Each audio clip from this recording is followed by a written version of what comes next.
Bharatiya Janata Party, resulting in a situation where the BJP has now reached out to Delhi police. Delhi police thereafter sends a notice to Arvind Kejriwal asking him to furnish proof with regards to the allegations that were levelled against the Bharatiya Janata Party. We'll get to much more on this edition of This Is Exclusive, but up first, these are the headlines we're tracking for you at this hour.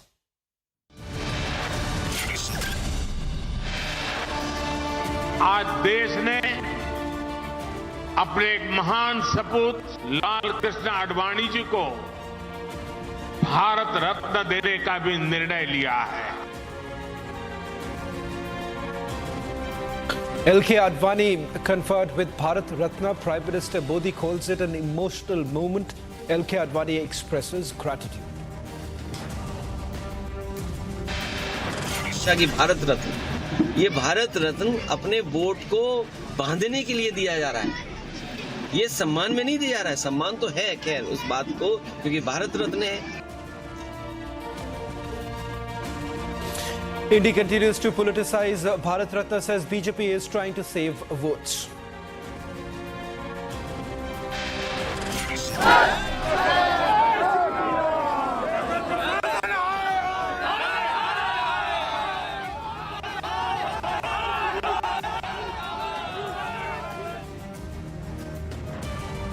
Major embarrassment for Rahul Gandhi as he was welcomed with Modi chants after his temple visit in Deoghar.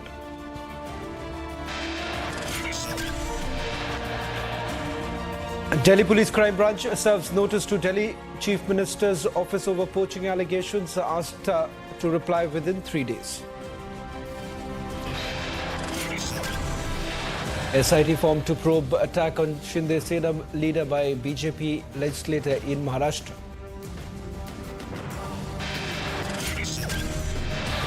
Enforcement Directorate officials bring Hemant Soren from Birsa Munda Central Jail to Enforcement Directorate office, begins questioning.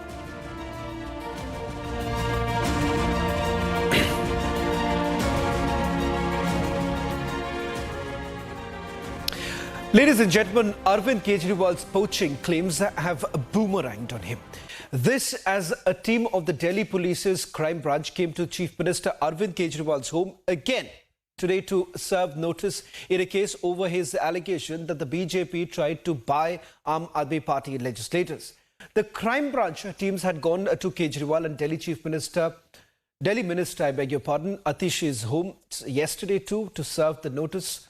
Officials at Delhi Chief Minister's home, however, refused to take the notice and Atishi was not at home. Delhi BJP, meanwhile, had filed a complaint to Delhi Police Commissioner Sanjay Arora saying the allegations that have been made by the Aam Aadmi Party leaders were serious. Today, Delhi Chief Minister cried foul and also refused to furnish any proof. But the question is, what is the truth behind the poaching allegation? And this is not the first time when Chief Minister of Delhi, Arvind Kejriwal, has made this kind of allegation. Time and again, he said that there is Operation Lotus that is basically underway, by which the BJP has been trying to poach the MLAs. In fact, he's given out details that 7 of his legislators were being offered crores, and in lieu of the fact that they would switch over. This was the same sort of an allegation that was levelled when the then Deputy Chief Minister Manish Sisodia was actually summoned by the Central Bureau of Investigation. At that point in time, similar allegations were levelled that pressure was being put on Manish Sisodia to basically cross over, and perhaps the allegations thereafter would disappear. What's the truth in these allegations that have been levelled? Let me quickly go across to my colleague Piyush Ori, who's been tracking all developments coming in from Delhi Police Crime Branch. And on the other hand, let's also get in Harsha, who's going to give us more details about the position that is taken by the Aam Aadmi Party. Piyush, first to you with regards to the details of the case. Has an FIR been registered, or this is just a preliminary inquiry that is being done by the Delhi Police Crime Branch after BJP filed a complaint?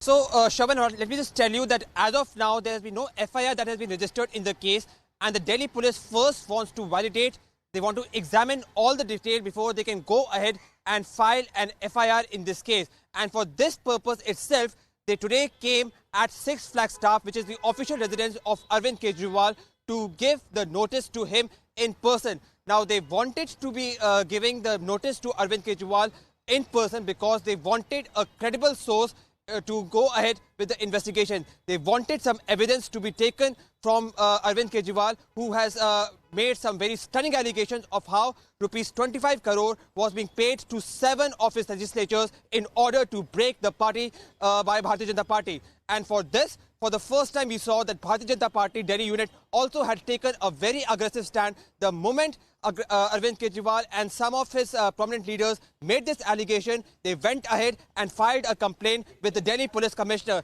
And taking this into consideration, the Delhi Police Crime Branch now has taken the matter and have served the notice, if not to Arvind Kejriwal in person, then certainly to his office. Now, they have given time to Arvind Kejriwal for 3 days, wherein they have asked and they have requested the Delhi Chief Minister to furnish all the evidences that he has within this time span so that they can go ahead with the investigation.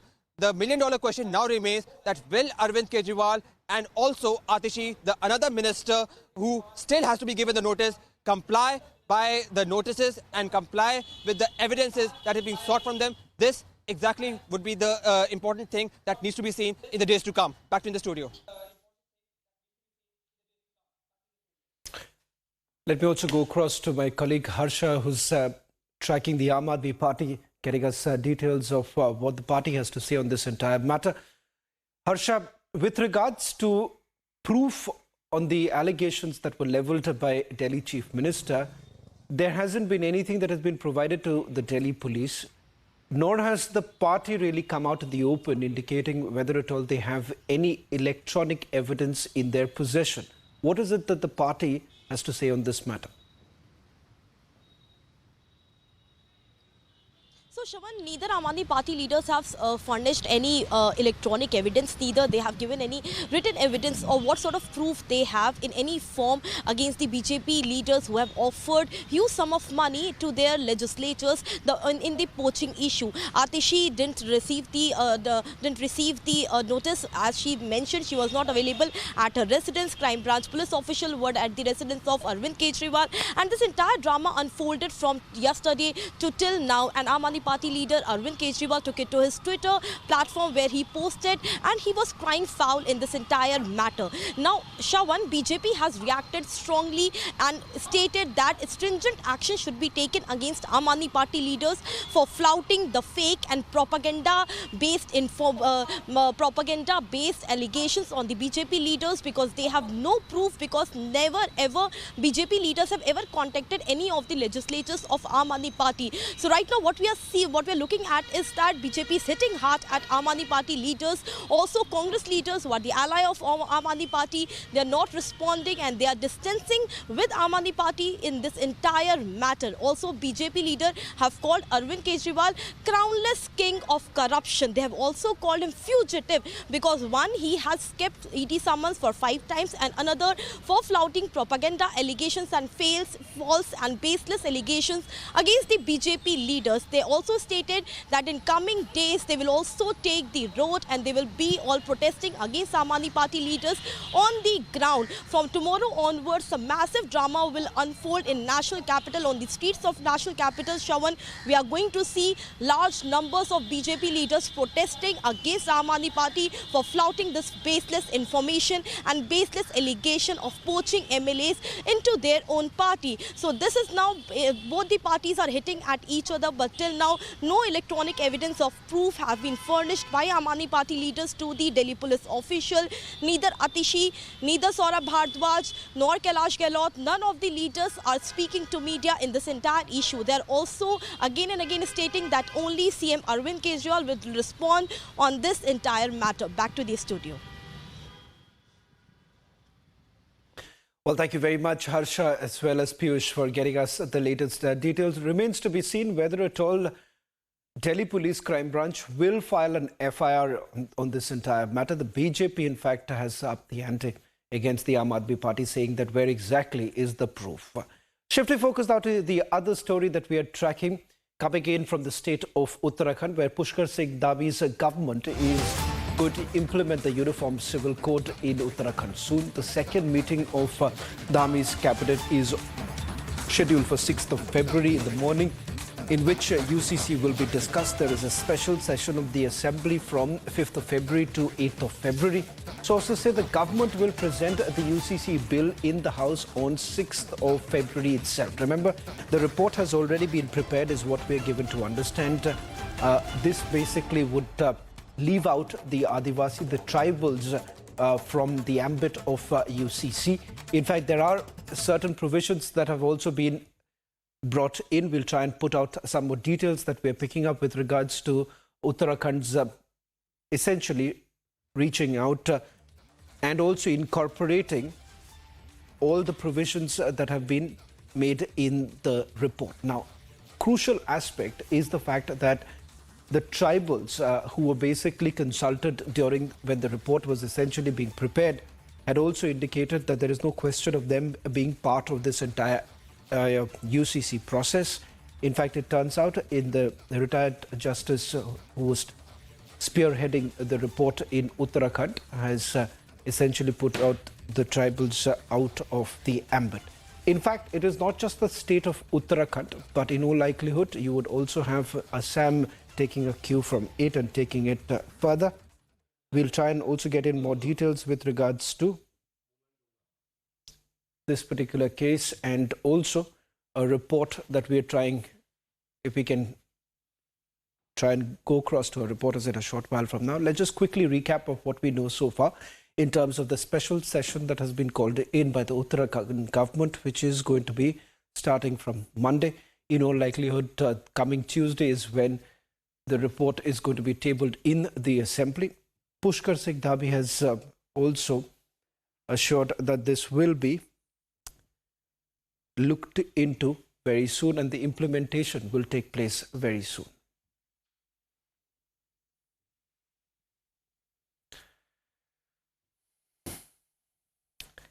Let's just quickly take you through more details now coming in with regards to the process that was undertaken by the very committee. In fact, the committee looked into the responses that came in from the public. In fact, a consultation was done from various communities, starting from the Hindu community to the Muslim community. Also, we're given to understand the scheduled caste and scheduled tribes were also brought into the ambit where the discussion essentially took place, and thereafter we're given to understand the report was prepared and has now also been shared or also shared with the government, which is likely to be tabled this coming Tuesday. Let me also bring in my colleague Ratan Negi, who's joining us from Dehradun. Ratan, if you can just take us through the details that you're picking up from the government. The report has already been tabled. In all likelihood, it will be introduced in the upcoming session, which is going to start on Monday. What more are you picking up from the government?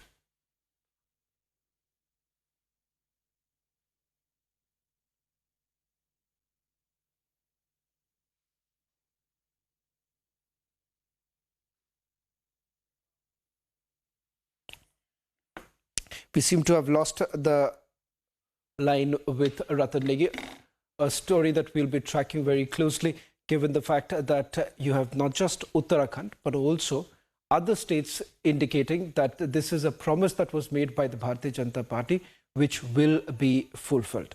Now, let's also move on to the other story that's coming up now from the state of West Bengal, where there's been a massive war of words between Trinamool Congress and as well as the Congress party. West Bengal Chief Minister Mamata Banerjee has taken yet another dig at the Congress and essentially saying that she poses a challenge to the party, saying that in fact she doubts whether at all the Congress party will even secure 40 seats in the upcoming Lok Sabha elections. Mamata Banerjee, while charging at the Congress, mentioned that the Bharat Jodo Nyaya Yatra was merely the party's strategy to gain the Muslim vote. Meanwhile, the Congress leader in Lok Sabha, Adhir Ranjan Chaudhary, lashed out at the West Bengal Chief Minister over her remark doubting that the party will win 40 seats in the Lok Sabha elections. Listen in to the war of words between the Congress and the Trinamool Congress. BJP भी नहीं चाहते Congress party की अच्छे नतीजे,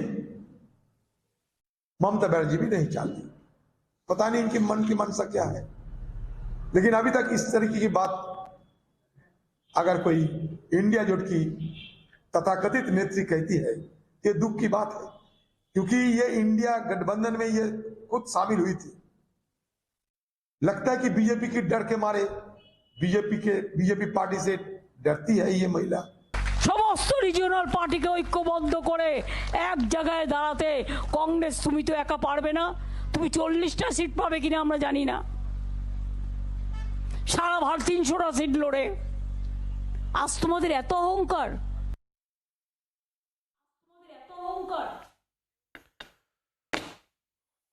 Well, the fighting within the India alliance has only intensified.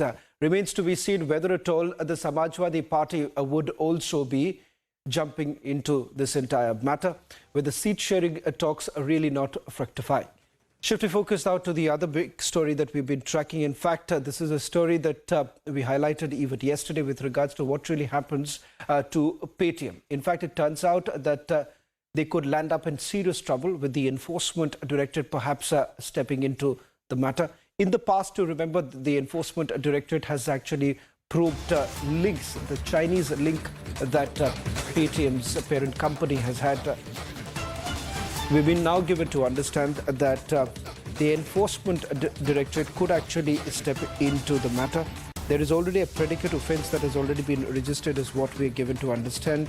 Now, there are fresh charges of fund siphoning that the Revenue Secretary has indicated, Sanjay Malhotra, who's indicated that perhaps the Enforcement Directorate would actually take this matter further.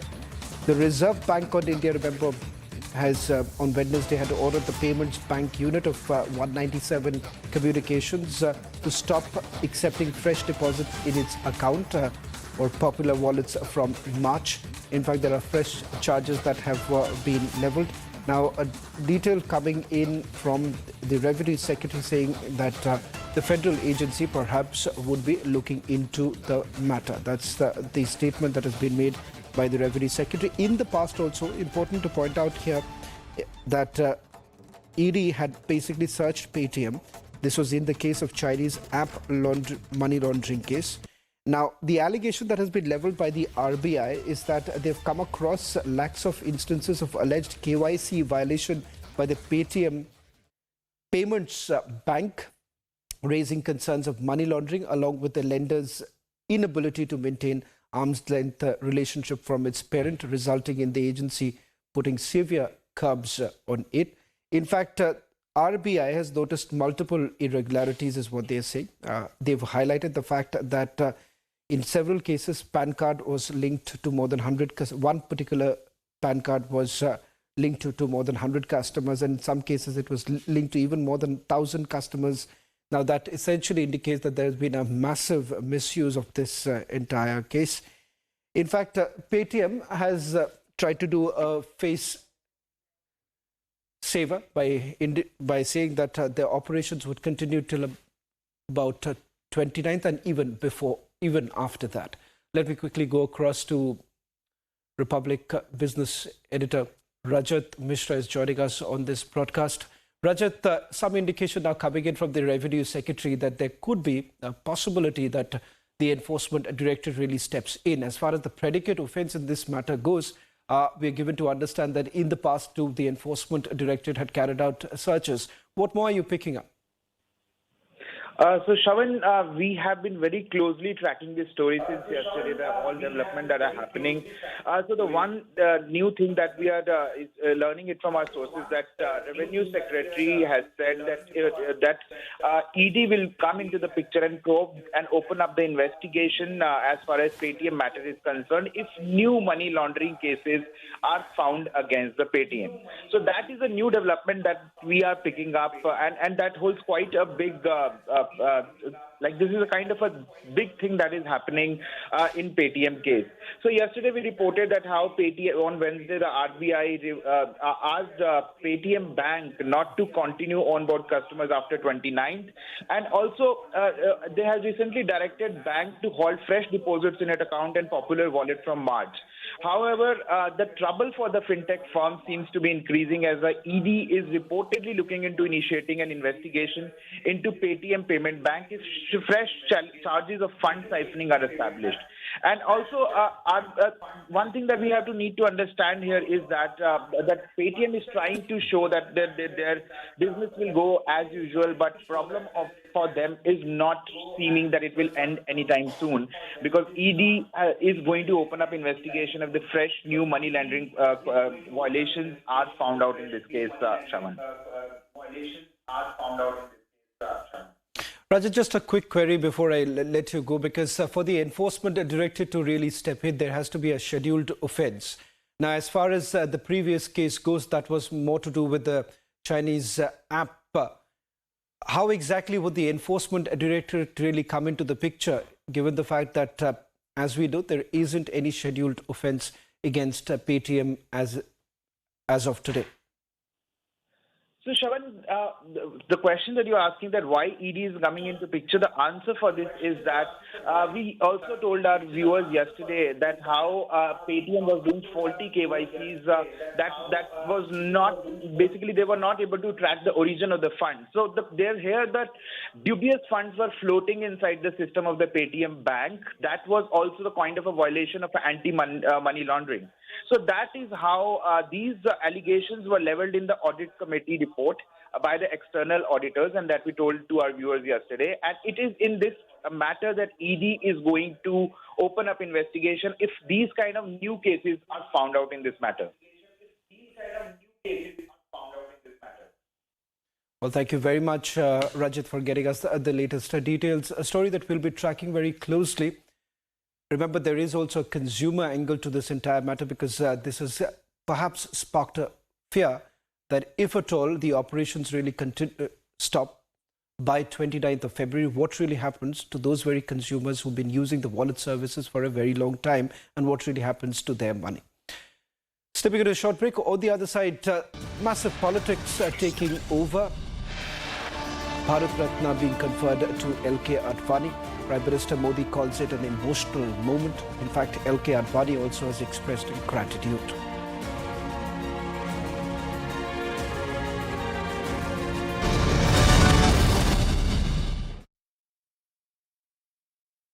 Amity faculty have filed over 2,100 patents. Yet another reason why Amity has been ranked among the top for innovation achievements.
This is Republic, Niva Bupa Studios, your one-stop destination for all the breaking news updates, and I am Shivangi Shukla.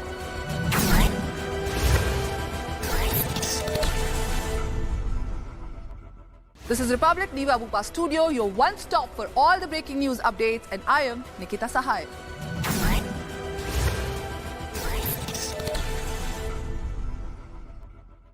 This is Republic Niva Bupa Studio, your one stop for all the breaking updates. I am Rakshita Mishra.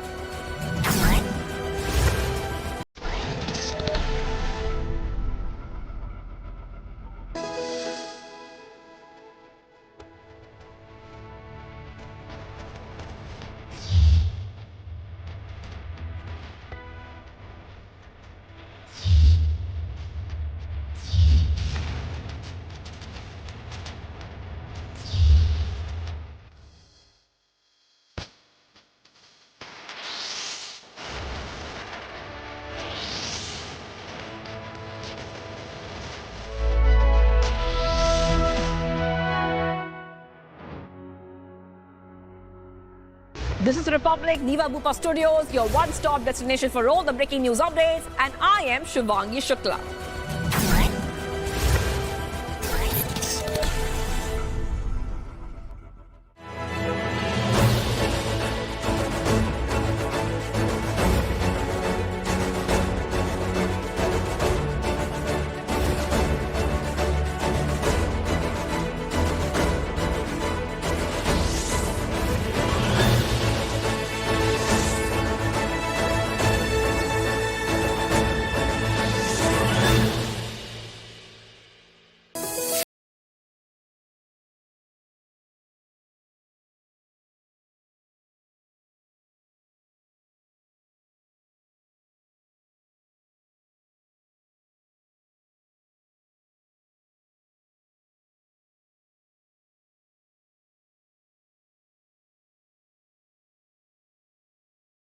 Your one-stop destination for all the breaking news updates, and I am Shivangi Shukla.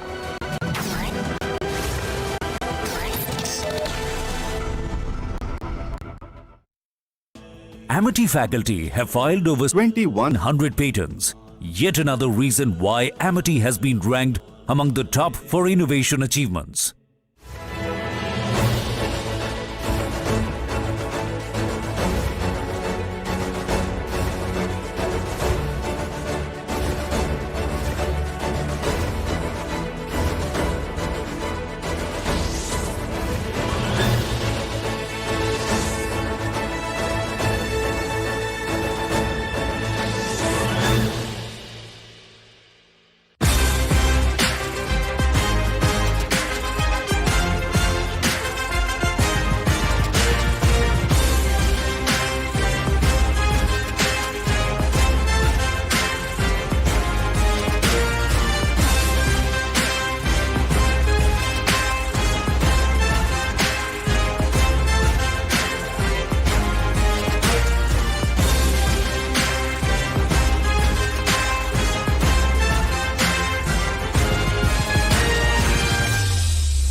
This is Republic Niva Bupa Studios, your one-stop destination for all the breaking news updates, and I am Shivangi Shukla.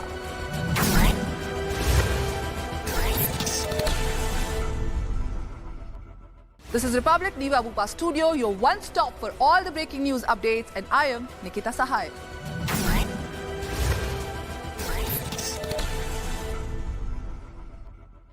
This is Republic Niva Bupa Studio, your one stop for all the breaking updates. I am Rakshita Mishra.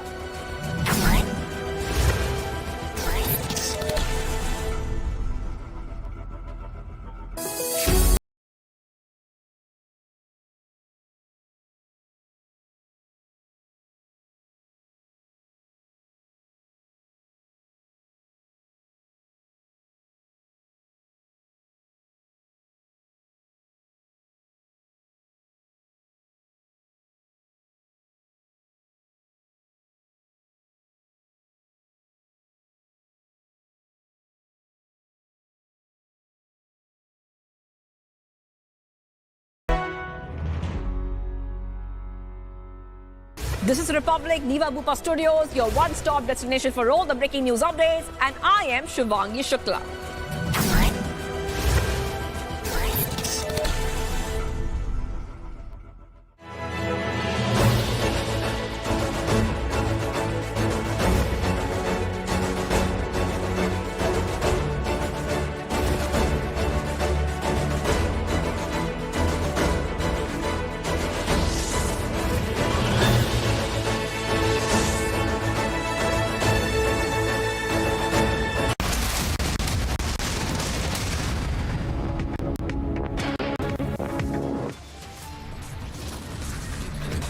आज देश ने अपने एक महान सपूत लाल कृष्ण आडवाणी जी को भारत रत्न देने का भी निर्णय लिया है।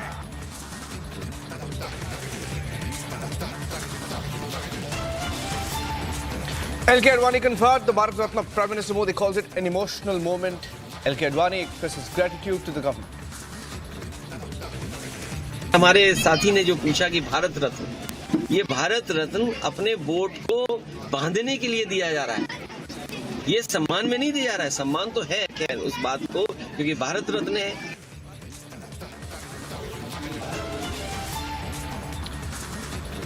India alliance continues to politicize Bharat Ratna, says BJP trying to garner votes with the honour.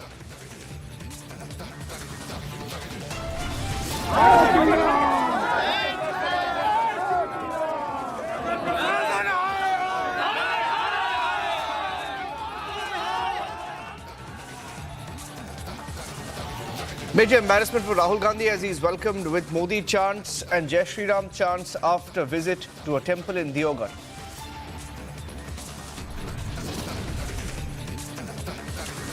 Delhi Crime Branch serves notice to Delhi Chief Minister's office over poaching allegations, asked to reply within 3 days.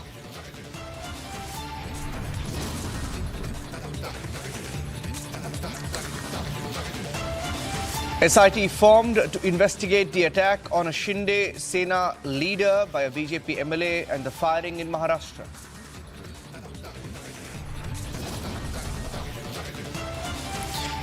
Enforcement Directorate officials bring Hemant Soren from Birsa Munda Central Jail to ED office, begin questioning.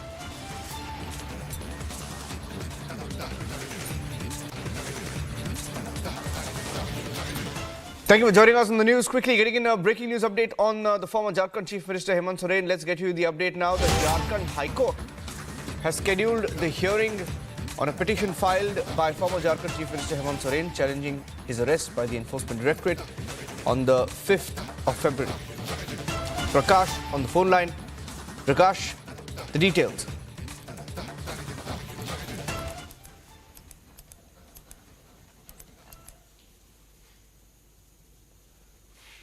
Prakash, can you hear me?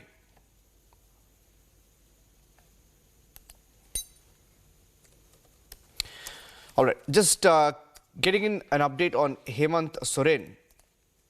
The Jharkhand High Court has scheduled the hearing on his petition. This is a petition filed by the Jharkhand former Chief Minister Hemant Soren challenging his arrest by the ED.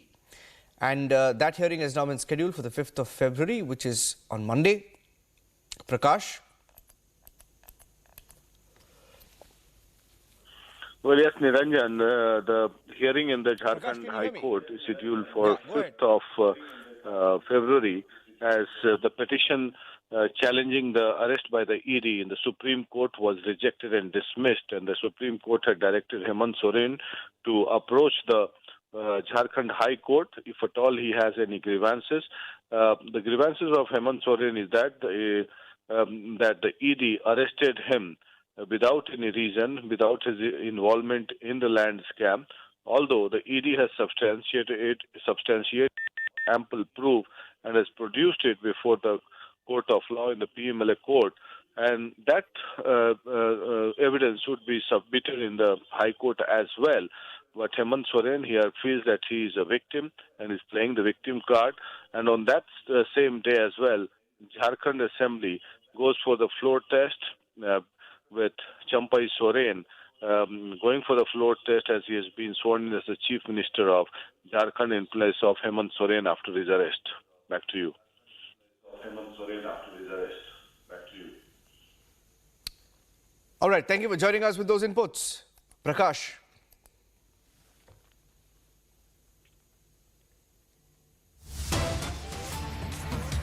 Getting in some more breaking news now. Let's move on now and get you the news from Guwahati. The Prime Minister has landed in Assam. He's in Guwahati. He will chair a BJP core committee meeting tonight in Guwahati.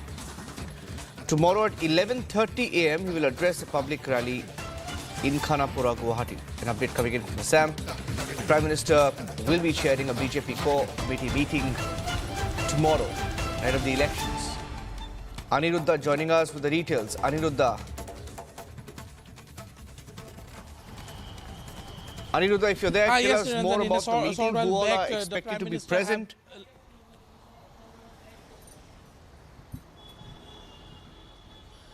Yes, Niranjan, in this core committee meeting, who is the Prime Minister will be sitting today at Koinadora at the State Guest House number 1. There, all the top BJP leadership of Assam will be present, including the in-charge of the northeastern states as well. And in a short while back, the Prime Minister has already landed at the Lokopriya Gopinath Bordoloi International Airport in Guwahati, and the stage is all set up to welcome the Prime Minister in a grand way. From there, the Prime Minister will straight away come through the main heart of the city, and he will be going to the State Guest House where he will be staying for the night. And tomorrow, the Prime Minister will be dedicating projects worth more than 11,000 crore to Assam. There are several projects, including the Kamakhya Corridor project, which where the Kamakhya temple premises will be renovated at a cost of around rupees 480 crore. Apart from that, several sports infrastructure projects are also there on the lineup, which the Prime Minister will be laying foundation stone of tomorrow while addressing the public rally in Khanapara, which will be attended by at least more than 1 lakh people, including over 5,000 Lakhpati Didis of Assam. Apart from that, there are also other infrastructure projects like the renovation of the Guwahati Medical College Hospital at a cost of around rupees 3,000 crore, which will give a boost to the entire medical infrastructure of the northeastern region, and not only the northeastern region but throughout the eastern India, because the government of Assam and the government of India, the union government and the state government, both acting as double engine government, is planning to revamp the Guwahati Medical College Hospital into one of the biggest medical facility in entire eastern India. And apart from that, other sports projects which are on the pipeline, which the Prime Minister will be laying foundation stone of tomorrow at an expenditure of more than rupees 3,000 crore, again will boost the sports capacity of the region, not only the northeastern region again, but of eastern India, as the sports project which the Prime Minister will lay the foundation tomorrow will also be one of the biggest sports infrastructure in entire eastern India, Niranjan. And as we speak, we're getting to know that in a short while from now, the Prime Minister's convoy will leave from the Guwahati airport, and we're getting that in several places, in order to welcome the Prime Minister, people have gathered in large number to give him a rousing welcome to Assam. Niranjan. Thank you for joining us with those inputs. Moving on to some top stories from across the country we're tracking this evening. Let's get you the top stories now. BJP accusing Arvind Kejriwal's government of widespread corruption in Delhi, alleging mismanagement in various departments. BJP called a news conference criticizing the Delhi model of Mohalla clinics, alleging fraud in the scheme.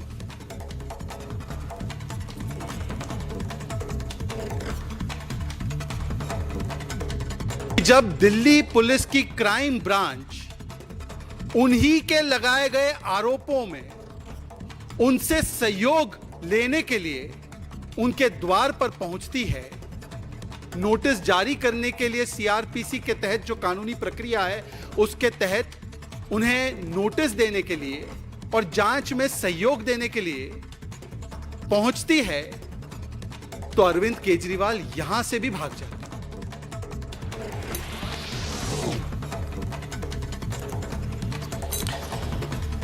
Arvind Kejriwal expressed sympathy for crime branch officers questioning their focus on political drama instead of tackling crime in Delhi as he faced inquiries from the central agency. He also challenged the selective scrutiny in Delhi while calling the crime branch action drama. This is after they landed up at his residence to give him a notice based on his claim that his MLAs were being poached.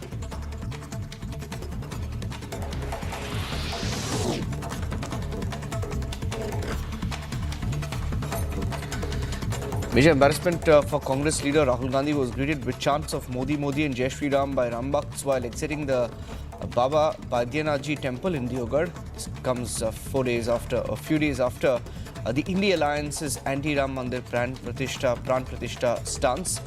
And through his journey, including in Assam, similar chants were raised and flags also greeted him during the rally.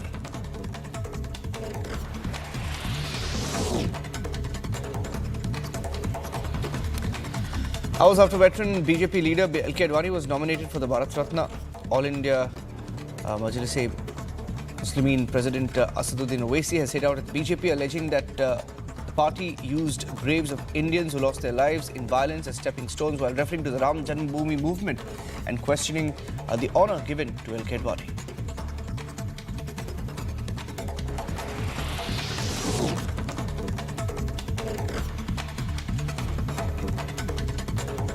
A special investigation team led by ACP Nilesh Sonamane has been formed to probe the Ulhasnagar firing incident following an order by Maharashtra Deputy Chief Minister Devendra Fadnavis. BJP's MLA Ganpat Gaikwad was arrested for the same earlier today and has now been produced in court.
This is Republic Niva Bupa Studios, your one-stop destination for all the breaking news updates, and I am Shivangi Shukla.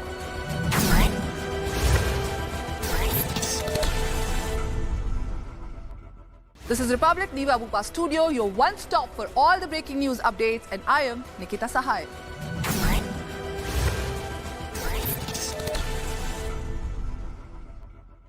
This is Republic Niva Bupa Studio, your one stop for all the breaking updates. I am Rakshita Mishra.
All right, Greg, some breaking news on the firing that took place earlier today in Maharashtra. That big story of the firing where a BJP MLA was arrested for shooting at an Eknath Shinde faction leader.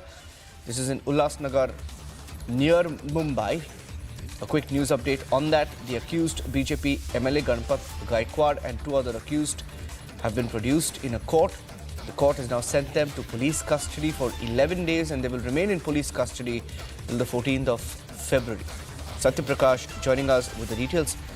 Satya Prakash, क्या हुआ था यहाँ पे? Why don't you tell our viewers about why they opened fire, and that too when their allies, the BJP and Eknath Shinde faction, are in the government. One is an MLA, another a leader. क्या हुआ था यहाँ पे?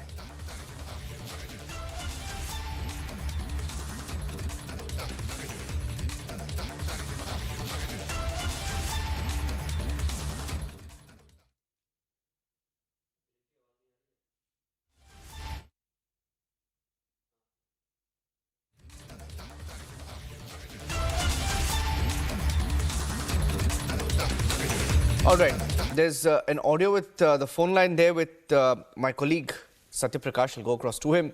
But the visuals, let's play out the visuals from earlier this morning that is on your screen, on the left of your screens, of the firing in Ulhasnagar, which is close to Mumbai. Let's play out the picture full frame. That's what happened inside a police station. Imagine that situation inside a police station and involving a BJP MLA. Let's stay with those pictures full frame. Full frame, please. Yes, look at those pictures. That's what happened inside. Here, a BJP MLA, Ganpat Gaikwad, opened fire at a Shiv Sena Eknath Shinde faction leader, Mahesh Gaikwad, and this footage is from last night. The firing reportedly inside the Hill Line police station, and the BJP MLA fired at the Shinde Sena leader over a land dispute and was later taken into custody. And these are details that we're picking up. An eyewitness also spoke about how the Eknath Shinde leader faction leader and some of his supporters were also hit by bullets. Mahesh Gaikwad is the Sena leader belonging to the Eknath Shinde faction. He was injured, taken to a hospital in Thane. An FIR was filed. But the BJP MLA, it appears, the BJP MLA, the firing took place after there was a clash, there was an exchange of words, and there was a conversation in the hall of a senior inspector, and then they indulged in a clash and there was firing. The Shiv Sena MLA has also been injured in this particular incident. He's undergoing treatment at Thane's Jupiter Hospital. The details that we picked up. Now, as far as this leader, Ganpat Gaikwad, is concerned, he represents the Kalyan East constituency in Kalyan, close to Mumbai. It's 40 kilometers from Mumbai. That's the BJP MLA we're talking about. His party is in alliance with Maharashtra Chief Minister Eknath Shinde's Sena in the Maharashtra government. And it appears that this particular leader has no regrets. Now, he's been quoted as saying, "I have no regrets," when asked why he opened fire, saying he has absolutely no regrets on the firing incident. Let's move on and get you a quick news report. The Prime Minister was in Odisha earlier today. Let's play out that report.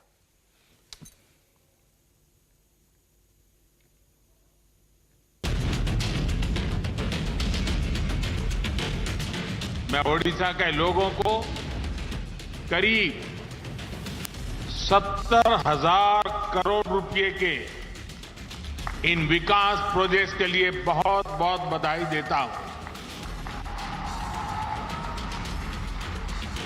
इसमें शिक्षा, rail, road, बिजली, petroleum से जुड़ी अनेक परियोजनाएं शामिल हैं। ये परियोजनाएं ओडिशा में सुविधाओं के साथ साथ यहां के नौजवानों के लिए रोजगार के हजारों नए अवसर भी लाने वाली है। साथियों, आज देश ने अपने एक महान सपूत पूर्व उप प्रधानमंत्री लाल कृष्ण आडवाणी जी को भारत रत्न देने का भी निर्णय लिया है।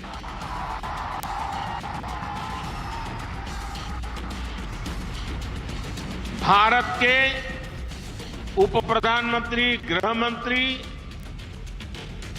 एवं सूचना प्रसारण मंत्री के रूप में और दशकों तक एक निष्ठावान, जागरूक सांसद के रूप में आदरणीय आडवाणी जी ने देश की जो सेवा की है वो अप्रतिम है। आडवाणी जी का ये सम्मान इस बात का प्रतीक है कि राष्ट्र की सेवा में अपना जीवन खपाने वालों को राष्ट्र कभी भुलाता नहीं है। Well, it's no holds barred within the India alliance or whatever is left of it now.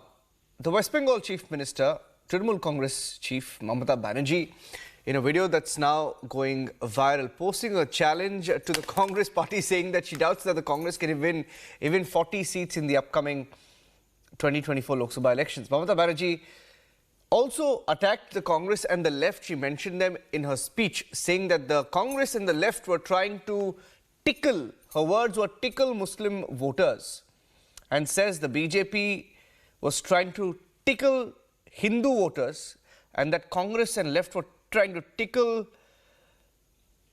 Muslim voters.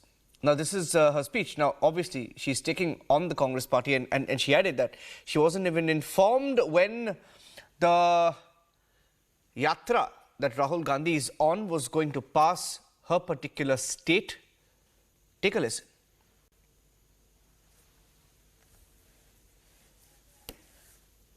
BJP भी नहीं चाहते कांग्रेस पार्टी की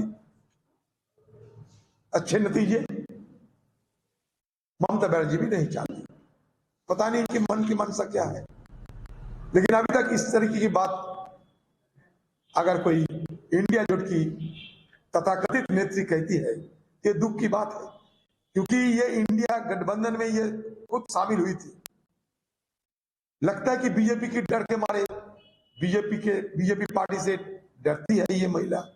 সমস্ত রিজিওনাল পার্টিকে ঐক্যবদ্ধ করে এক জায়গায় দাঁড়াতে কংগ্রেস তুমি তো একা পারবে না, তুমি 40টা সিট পাবে কিনা আমরা জানি না। সারা ভারত 300টা সিট লড়ে আজ তোমাদের এত অহংকার।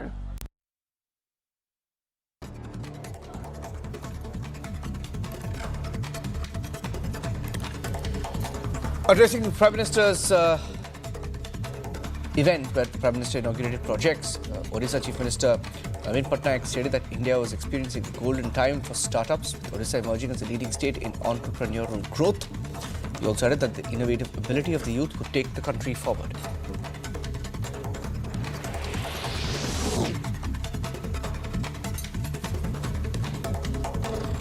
BJP MP Nishikant Dubey criticized Rahul Gandhi's Bharat Jodo Nyaya Yatra, alleging that his visits to areas such as Murshidabad, Malda and others were consolidating votes of Bangladeshi infiltrators and neglecting Hindu interests.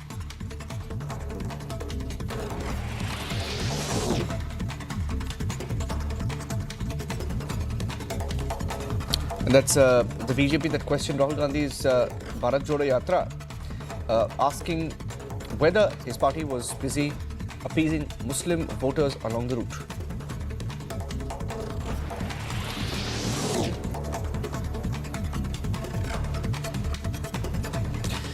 Indian para-athlete Suvarna Raj is alleged mistreatment by Indigo Airlines crew members on a flight from New Delhi to Chennai. She added that despite repeated requests, she was not provided a personal wheelchair at the aircraft door.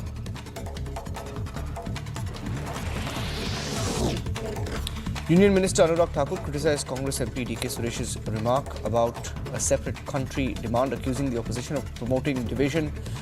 Anurag Thakur asserting that efforts to prevent the country's division are paramount.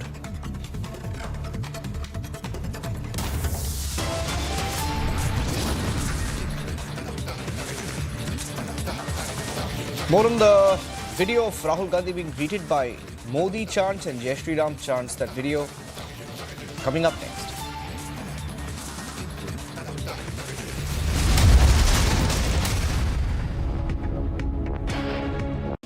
Amity faculty have filed over 2,100 patents. Yet another reason why Amity has been ranked among the top for innovation achievements. This is Republic Niva Bupa Studios, your one-stop destination for all the breaking news updates, and I am Shivangi Shukla.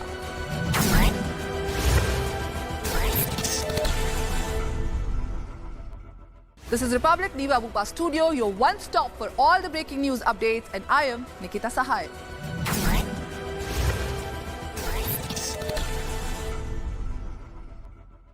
This is Republic Niva Bupa Studio, your one-stop for all the breaking updates. I am Rakshita Mishra.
This is Republic Niva Bupa Studio, your one-stop for all the breaking news updates, and I am Nikita Sahai.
Biggest story tonight, powered by Century Club Prime.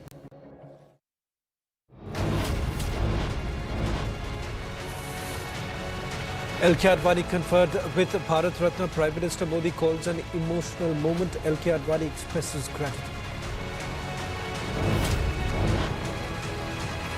India continues to politicize Bharat Ratna, says BJP is trying to save votes.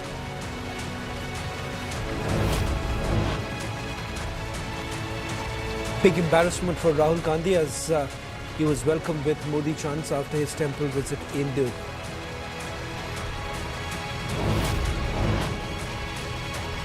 Delhi Crime Branch serves notice to Delhi Chief Minister Office over poaching allegations, asked to reply within 3 days.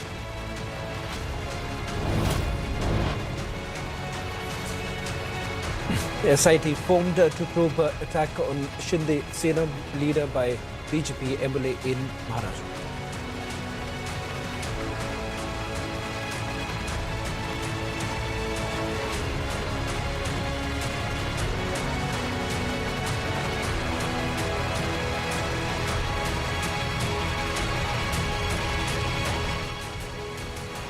Well, Prime Minister Narendra Modi announced that veteran BJP leader Lal Krishna Advani will be conferred the Bharat Ratna, the highest civilian award in India.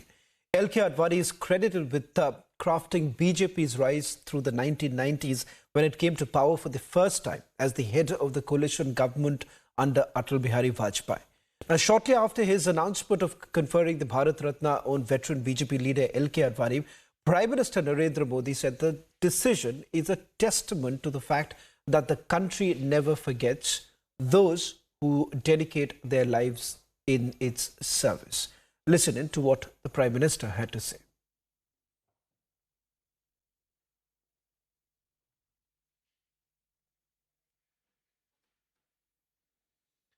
We'll play out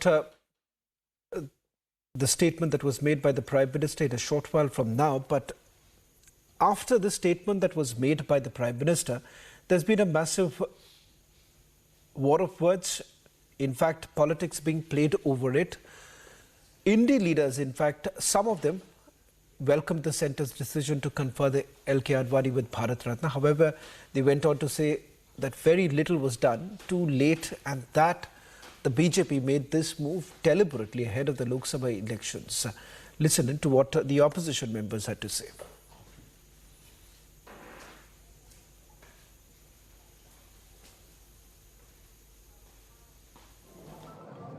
उस मुख्यमंत्री को बचाए थे गोवा में, वो लाल कृष्ण आडवाणी जी थे। Fast forward कीजिए 2014 को, 5 अप्रैल 2014 सीन है गांधीनगर में, और गांधीनगर में नरेंद्र मोदी जी हैं और लाल कृष्ण आडवाणी जी हैं। वो नामांकन पत्र भरने जा रहे हैं चुनाव के लिए, और आडवाणी जी ने एक बहुत मशहूर बयान दिया है जो हमारे भारतीय इतिहास में स्वर्ण अक्षरों में लिखा जाएगा।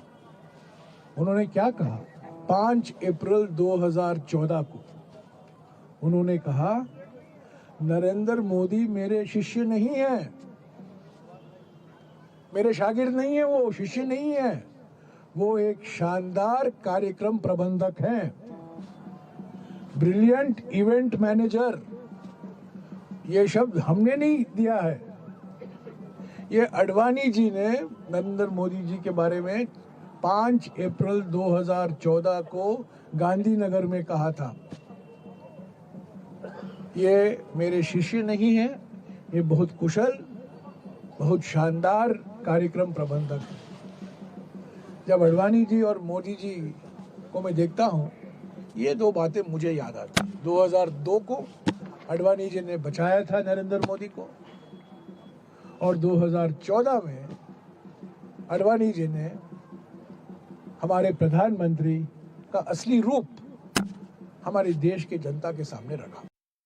मिली थी, मैंने पहले भी कहा, फिर दोहराता हूं उस बात को कि सभी सांसदों की उनकी टिकट कटने जा रही है। जो एक सांसद हैं वो सीट बदलना चाहते हैं। तो सोचिए, अगर ऐसी परिस्थितियों में जिन्हें राजनीति करनी पड़ेगी तो क्या सीट जीतेंगे वो? इसीलिए जानबूझ करके दूसरों की चिंता उन्हें ज्यादा है, उन्हें चिंता अपनी होनी चाहिए। और हमारे साथी ने जो पूछा कि भारत रत्न, ये भारत रत्न अपने वोट को बांधने के लिए दिया जा रहा है, ये सम्मान में नहीं दिया जा रहा है। सम्मान तो है खैर उस बात को, क्योंकि भारत रत्न है, लेकिन अपने वोट को बांधने के लिए। इंडिया गठबंधन बिखरता जा रहा है। इंडिया गठबंधन होगा और हमारी कोशिश होगी कि सीट का बंटवारा जल्दी हो, जीत और सीट, इसी आधार पर हम लोग आगे बढ़ेंगे। शुभकामनाएं आडवाणी जी को। और क्या कह सकते हैं, बस यही है कि भारतीय जनता पार्टी को और प्रधानमंत्री को भी बड़े देर सवेर आडवाणी जी याद आए, जो पिछले 8-9 साल में वो उनकी पार्टी के बड़े नेता रहे हैं। और एक तरीके से आज भारतीय जनता पार्टी जिस स्थिति में है उसमें मुख्यतः तो जो उसका आधारशिला रखी थी वो आडवाणी जी ने रखी थी। व्यक्तिगत रूप से कम हम लोग जो युवा हैं राजनीति में, उनको बचपन से देखा है जिस तरीके से भारतीय जनता पार्टी और इन लोगों ने उनके साथ व्यवहार किया था, वो बहुत अच्छा नहीं लगा उसका। लेकिन ठीक है, आज भारत रत्न मिला है तो उनको शुभकामनाएं। पार्टी की तरफ से सम्मान तो नहीं दे पाए, लेकिन सरकारी सम्मान मिला, अच्छी बात है। मैं आडवाणी जी को शुभकामना देता हूँ कि काश पार्टी की तरफ से, मोदी जी के तरफ से उनको सम्मान मिला होता तो और अच्छा होता। सरकारी सम्मान दे करके अपना फॉर्मेलिटी जिन्होंने कर ली है, लेकिन मोदी जी को जो दिल से सम्मान देना चाहिए था, पूरी पार्टी को देना चाहिए था, वो 10 साल से आडवाणी जी वंचित ही रहे। देखिए, ये तो अच्छी बात है कि राम मंदिर भी बन गया, आडवाणी जी को भारत रत्न भी मिल गया, पूरा बीजेपी का एजेंडा पूरा होते हुए नजर आ रहा है, तो अच्छी बात है। आडवाणी जी को बहुत बहुत बधाई देती हूँ and congratulations to honourable Advani ji on receiving the Bharat Ratna. Bharat Ratna వచ్చినందుకు అద్వానీ గారికి శుభాకాంక్షలు. BJP leaders had to say, many say that the contribution that was essentially made by LK Advani is something that perhaps no party member would ever forget and something that the country would also remember. ने अपने एक महान सपूत पूर्व उप प्रधानमंत्री लाल कृष्ण आडवाणी जी को भारत रत्न देने का भी निर्णय लिया है।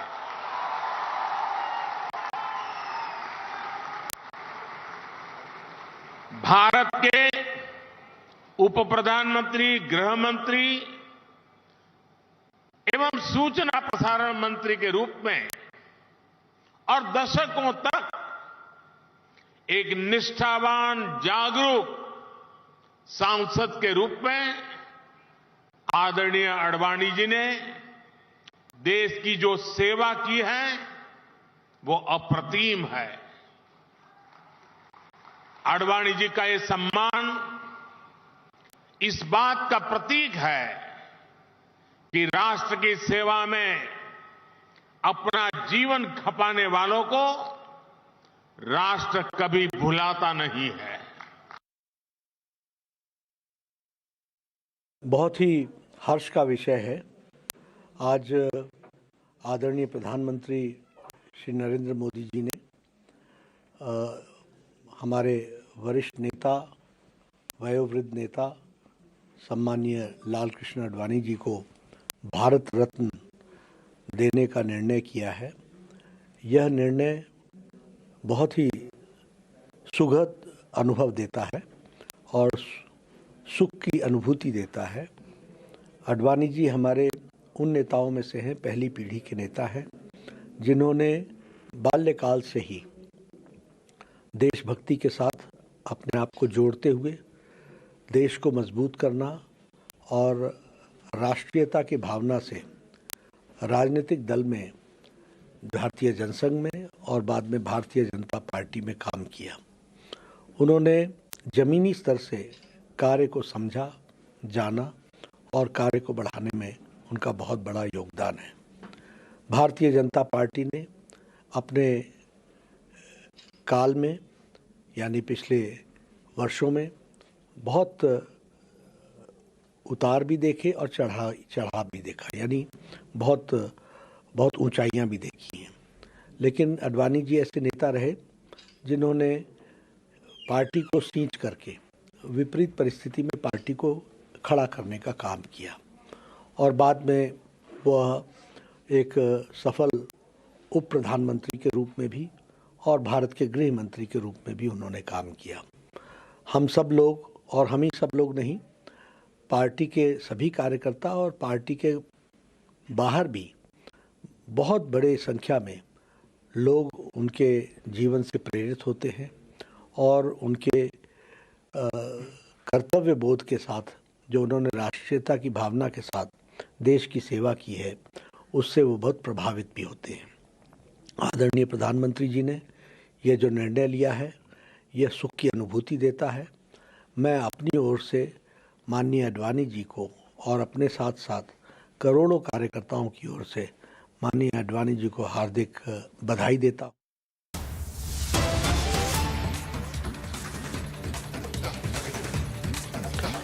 RJD leader Manoj Jha insults LK Advani, calls Advani the creator of Mandir Masjid conflict. In fact, not just RJD leader, you also have Asauddin Owaisi making similar statements. First, listen to what Manoj Jha had to say, and also I'm given to understand that Asauddin Owaisi is speaking to the media. Let's listen. जहां जहां रथ यात्रा गई वहां पर फसाद हुआ। जिस शख्स की मौजूदगी में बाबरी मस्जिद की शहादत हुई, ये अलग बात है कि कोर्ट ने किसी को खाती नहीं पाया, यह भी एक बड़ा मजाक है और उसकी अपील नहीं की गई। तो हम इसको नामुनासिब समझते हैं, गलत समझते हैं और हम समझते हैं कि भारत रत्ना के रुतबे में कमी आ रही है इस तरह के नरेंद्र मोदी की हुकूमत फैसले जो कर रही है। इसलिए हम ये इस बात को ख़तई नहीं मान सकते कि ऐसे शख्स को आप अवार्ड दे रहे हैं जो भारत में हिंदू मुस्लिम फसादात हुए और उनकी मौजूदगी में बाबरी मस्जिद की शहादत हुई। उन जो होम मिनिस्टर थे, 2002 का राइट हुआ, तो हम इसको गलत फैसला मानते हैं। शुक्रिया।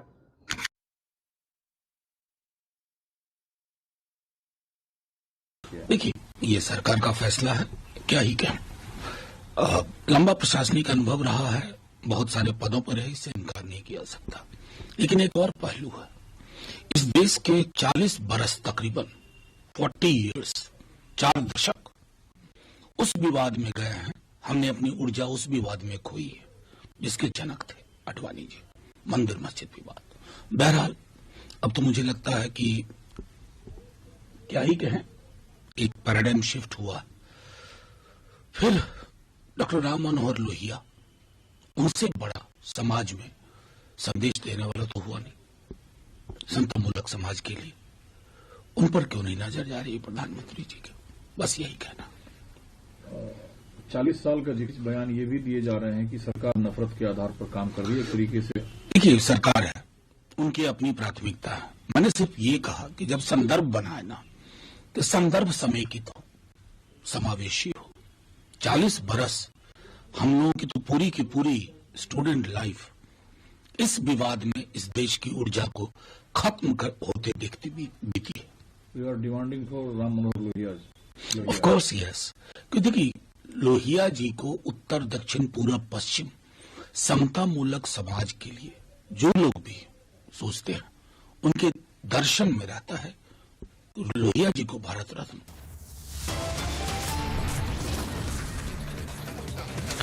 On the other side, Delhi Crime Branch serves notice to Delhi Chief Minister's office over the poaching allegations, asked to reply within 3 days.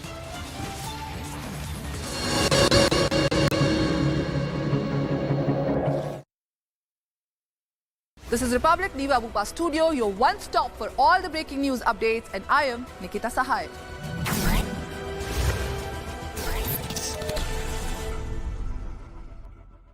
This is Republic Niva Bupa Studio, your one stop for all the breaking updates. I am Rakshita Mishra.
Getting in some more breaking news right now with regards to the Liquorgate probe that has been carried out by the Enforcement Directorate. It turns out that the federal agency has now filed a complaint in a Delhi court stating that the Delhi Chief Minister is not complying with the summons that have been issued to him.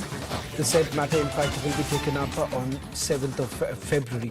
The Enforcement Directorate has put out details of the 5 summons that have been sent out by the agency to Delhi Chief Minister Arvind Kejriwal, asking him to appear before the agency so that his examination could be completed. But having said that, we're given to understand that Aam Admi Party chief has dubbed these summons as completely illegal in nature and said that he isn't going to respond to summons which he believes is completely illegal in nature.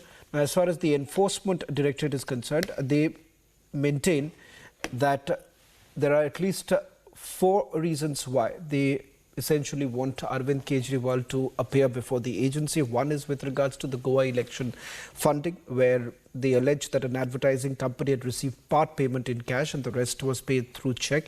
And they suspect that there was a hawala transaction that took place during the Goa elections, which was largely used by the party. As a party chief, it is he who has to explain whether at all there was money that was received by the party and whether at all this was some sort of a quid pro quo. The other issue that has been raised by the agency is that accused Vijay Nair, who was also responsible for tweaking the excise policy, was actually staying at a minister's residence adjacent to the chief minister's bungalow, and he's considered to be a close aide of Arvind Kejriwal. So as a national convener, Arvind Kejriwal is supposed to be examined for the inflow of funds that took place during the poll season and whether at all this has come in from the South group.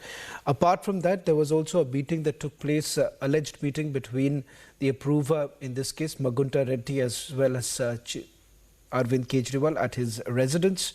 In fact, Magunta in his statement has admitted that he met the Chief Minister and was welcomed into the business. And the fourth aspect that the Enforcement Directorate essentially wants to clarify from the Chief Minister was about a FaceTime call with accused Samir Mahendra. Let me also bring in my colleague Piyush Ori, who's been tracking this very closely. Piyush, Aam Admi Party maintains that these are illegal summons that have been sent out. What more are you picking up with the Enforcement Directorate now knocking at the door of the courts? Is this perhaps the beginning of the procedure of non-bailable warrant to be issued against the Chief Minister?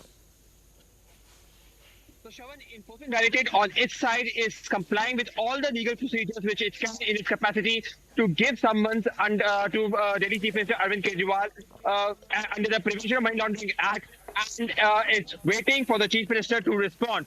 However, Chief Minister Arvind Kejriwal, along with Aam Admi Party, have already maintained that they will continue to defy summons because, according to them, it is illegal. In a way, they have set some very unreasonable questions to the Enforcement Directorate, in which they have asked Enforcement Directorate that will Arvind Kejriwal, in the case in which Enforcement Directorate is probing him under, will be asked to appear as an accused or as a witness. So yes, there are some very unreasonable questions, unreasonable demands that have been set by Delhi Chief Minister Arvind Kejriwal, and in a way, Chief Minister Arvind Kejriwal has also made a stunning allegation in which it has stated that the Enforcement Directorate want to fix him, and rather it's a ploy by the Enforcement Directorate at the behest of a political party to arrest him. Now it is going to be interesting to see that from here on what action the Enforcement Directorate is going to take. It still has within its limits to give certain summons to Arvind Kejriwal, the Delhi Chief Minister. However, it also has a provision now to take some punitive action if Delhi Chief Minister Arvind Kejriwal continue to defy the summons. So it is going to be interesting in the days to come that what action is the Enforcement Directorate going to take. And it is also important to note that in the case which Enforcement Directorate has asked Arvind Kejriwal to appear, it has already arrested 2 of the prominent ministers of Aam Admi Party, that is Sanjay Singh and Manish Sisodia, and also Vijay Nair, who is the marketing manager of Arvind Kejriwal in the past, who continues to languish in jail. Back to the studio. A quick question before I let you go, Piyush. as far as the Aam Aadmi Party is concerned, they say that these are illegal summons. But what is it that you're picking up from the agency in terms of the investigation that has been carried out so far? Because they're largely hinging this entire investigation on what the approvers have had to say. So, Shaban, the Enforcement Directorate has submitted a charge sheet in this case, and there have been some very stunning allegations that have been made in this case. For example, in the charge sheet that has been presented as far as Sanjay Singh is concerned, in the remand copy that was accessed by the public, there were some very stunning allegations in which it was mentioned that how Sanjay Singh, a prominent Aam Aadmi Party leader, used to negotiate directly with one of the liquor manufacturer and supplier, and it went to that extent in which Sanjay Singh had made his associate buy shares into the company of the liquor manufacturer and distributor, who is also now in the jail. So there have been allegations that Arvind Kejriwal, the Aam Aadmi Party Supremo, was in know-how of several meetings and negotiations that were held.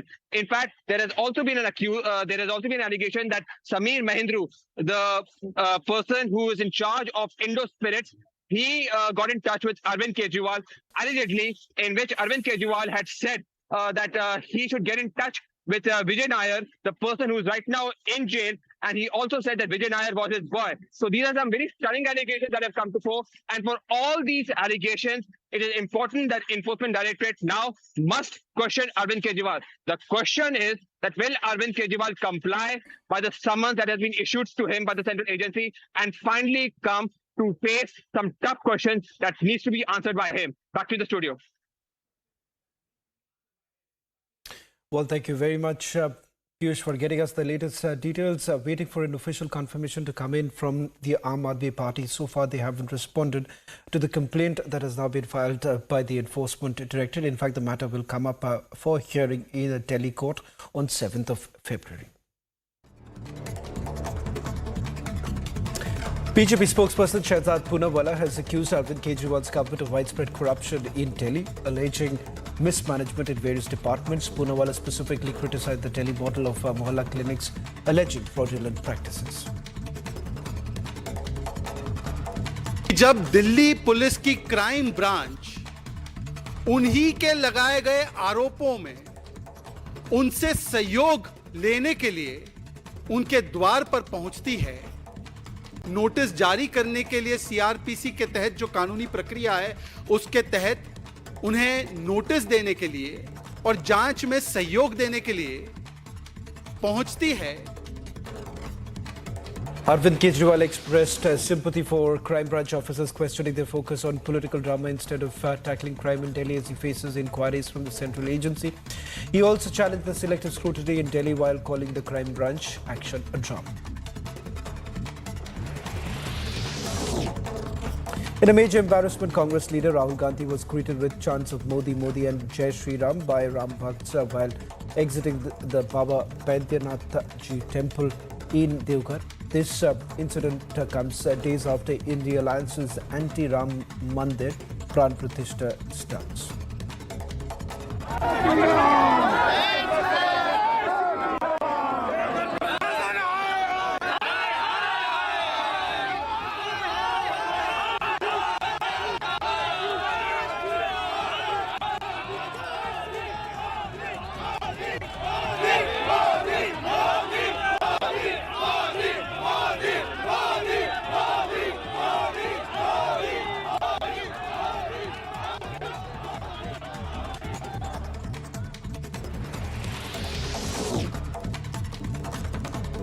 Hours after veteran BJP leader Adani was nominated for the Bharat Ratna award, AIMIM President Asharuddin Owaisi hit out at the BJP. He alleged that the BJP used the graves of Indians who lost their lives in violence as stepping stones. A special investigation team led by ACP Nilesh Sonavde has been formed to probe the Ulhasnagar firing incident, followed by the order by Maharashtra Deputy Chief Minister Devendra Fadnavis. BJP MLA Ganpat Gaikwad was arrested for the same earlier today and he has been produced in the court.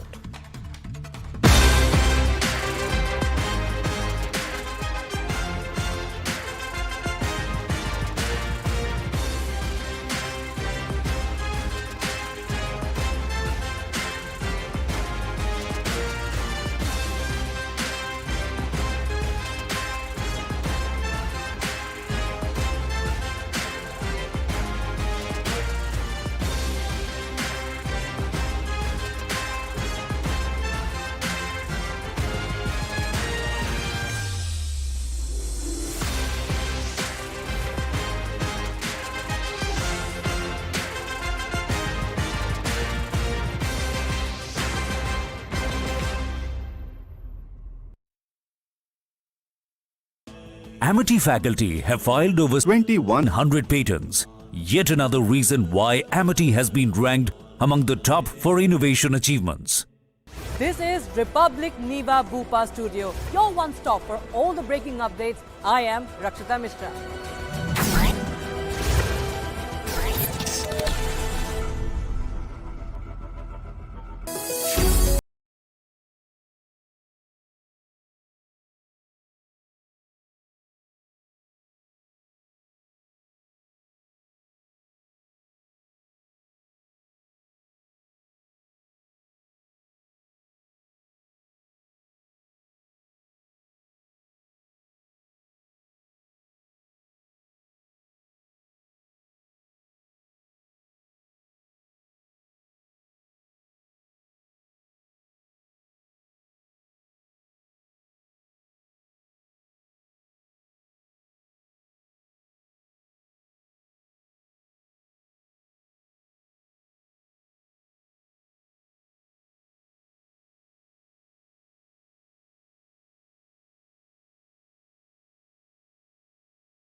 This is Republic Niva Bhupa Studio, your one stop for all the breaking news updates, and I am Nikita Sahai.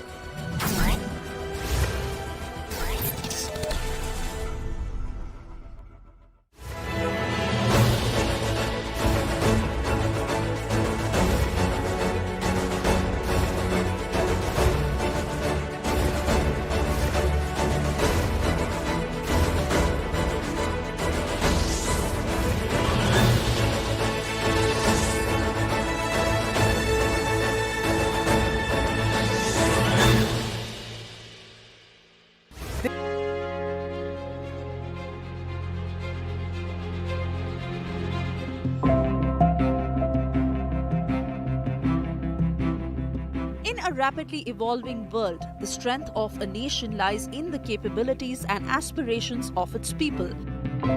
Bharat, with its vast pool of talent, is witnessing a transformation led by a visionary approach to skill development through Atmanirbharta. Under the Atmanirbhar Bharat, the government has created a roadmap to nurture talent, enhance capabilities, and bridge the gap between education, skilling, and employability. Skill development centers across the nation have become hubs of innovation, fostering an environment where young minds flourish, innovate, and create without any boundaries. Prime Minister Narendra Modi's commitment to empowering the youth through skill development initiatives has sparked a wave of transformation across the globe. From tech enthusiasts building cutting-edge technologies to artisans preserving traditional crafts with a modern touch, the impact of skill development initiatives is evident across diverse sectors. Putting the nation's powerhouse youth at the forefront, Prime Minister Modi has launched transformative projects with the ambitious goal of skill training millions of individuals in Bharat. These visionary initiatives comprise the National Skill Development Mission, the National Policy for Skill Development and Entrepreneurship 2015, the Pradhan Mantri Kaushal Vikas Yojana, and the Skill Loan Scheme. Across Bharat, lakhs of youth have been awarded certificates from industrial training institutes and have received job offer letters on the occasion of World Youth Skills Day. The current government has demonstrated a profound understanding of the importance of skill development by establishing a dedicated ministry specifically allocated to its budget. This has significantly benefited over 1.3 crore young individuals across various skill sets. Moreover, the establishment of hundreds of Pradhan Mantri Kaushal Kendras throughout the nation has further highlighted the government's commitment to this cause. As Bharat strides boldly into a future propelled by innovation and a commitment to excellence, the empowerment of its youth through skill development stands as a testament to a brighter and more promising tomorrow. Prime Minister Modi's visionary approach extends far beyond national borders, envisioning Bharat as a global leader in skilled manpower. His forward thinking adopts an ecosystem aimed at transitioning Bharat to a position of strength by generating positive outcomes for individuals, enterprises, and the economy at large. The government has assured its youth that acquiring new skills not only benefits their families but also significantly contributes to the nation's diverse landscape, from equipping farmers with natural farming techniques to integrating the youth with the online world.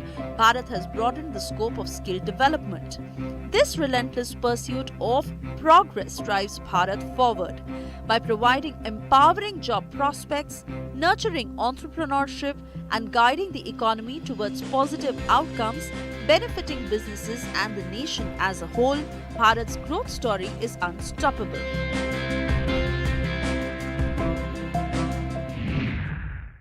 Bharat के युवा पढ़ाई के साथ ही skill में भी उतने ही दक्ष हो, इसी सोच के साथ हमारी सरकार ने युवाओं के कौशल विकास और नए संस्थानों के निर्माण को सर्वोच्च प्राथमिकता दी है. In this vision for a new Bharat, where the skill development of the new generation is a national vision and the cornerstone of Atmanirbhar Bharat, the Adani Foundation stands as a beacon of transformation. Through their initiative Saksham, the Adani Foundation contributes to nation building by providing skill-based training and increasing employability through Adani Skill Development Centers aligned with the government's Skill India mission. Collaborating with the National Skill Development Corporation and other various partners, offer programs like wielding technicians through augmented reality-based technology, multi-purpose crane operators through simulations, domestic wire fitting and healthcare programs through VR, metaverse technology and much more, ensuring a self-reliant future for the beneficiaries. The foundation has trained more than 1.35 lakh plus people with over 75 plus courses at more than 40 plus centers across 13 states. With the motto of propagating inclusive growth within local communities, the Adani Foundation has taken a step forward by establishing its Skill Development Center in Vadaj in Ahmedabad, Gujarat. With the mission to equip the local youth with essential employable skills, the foundation has enabled the nearby community to excel in their respective fields of work. Simultaneously, this initiative aims to empower youth, women and communities at large, fostering progress and development.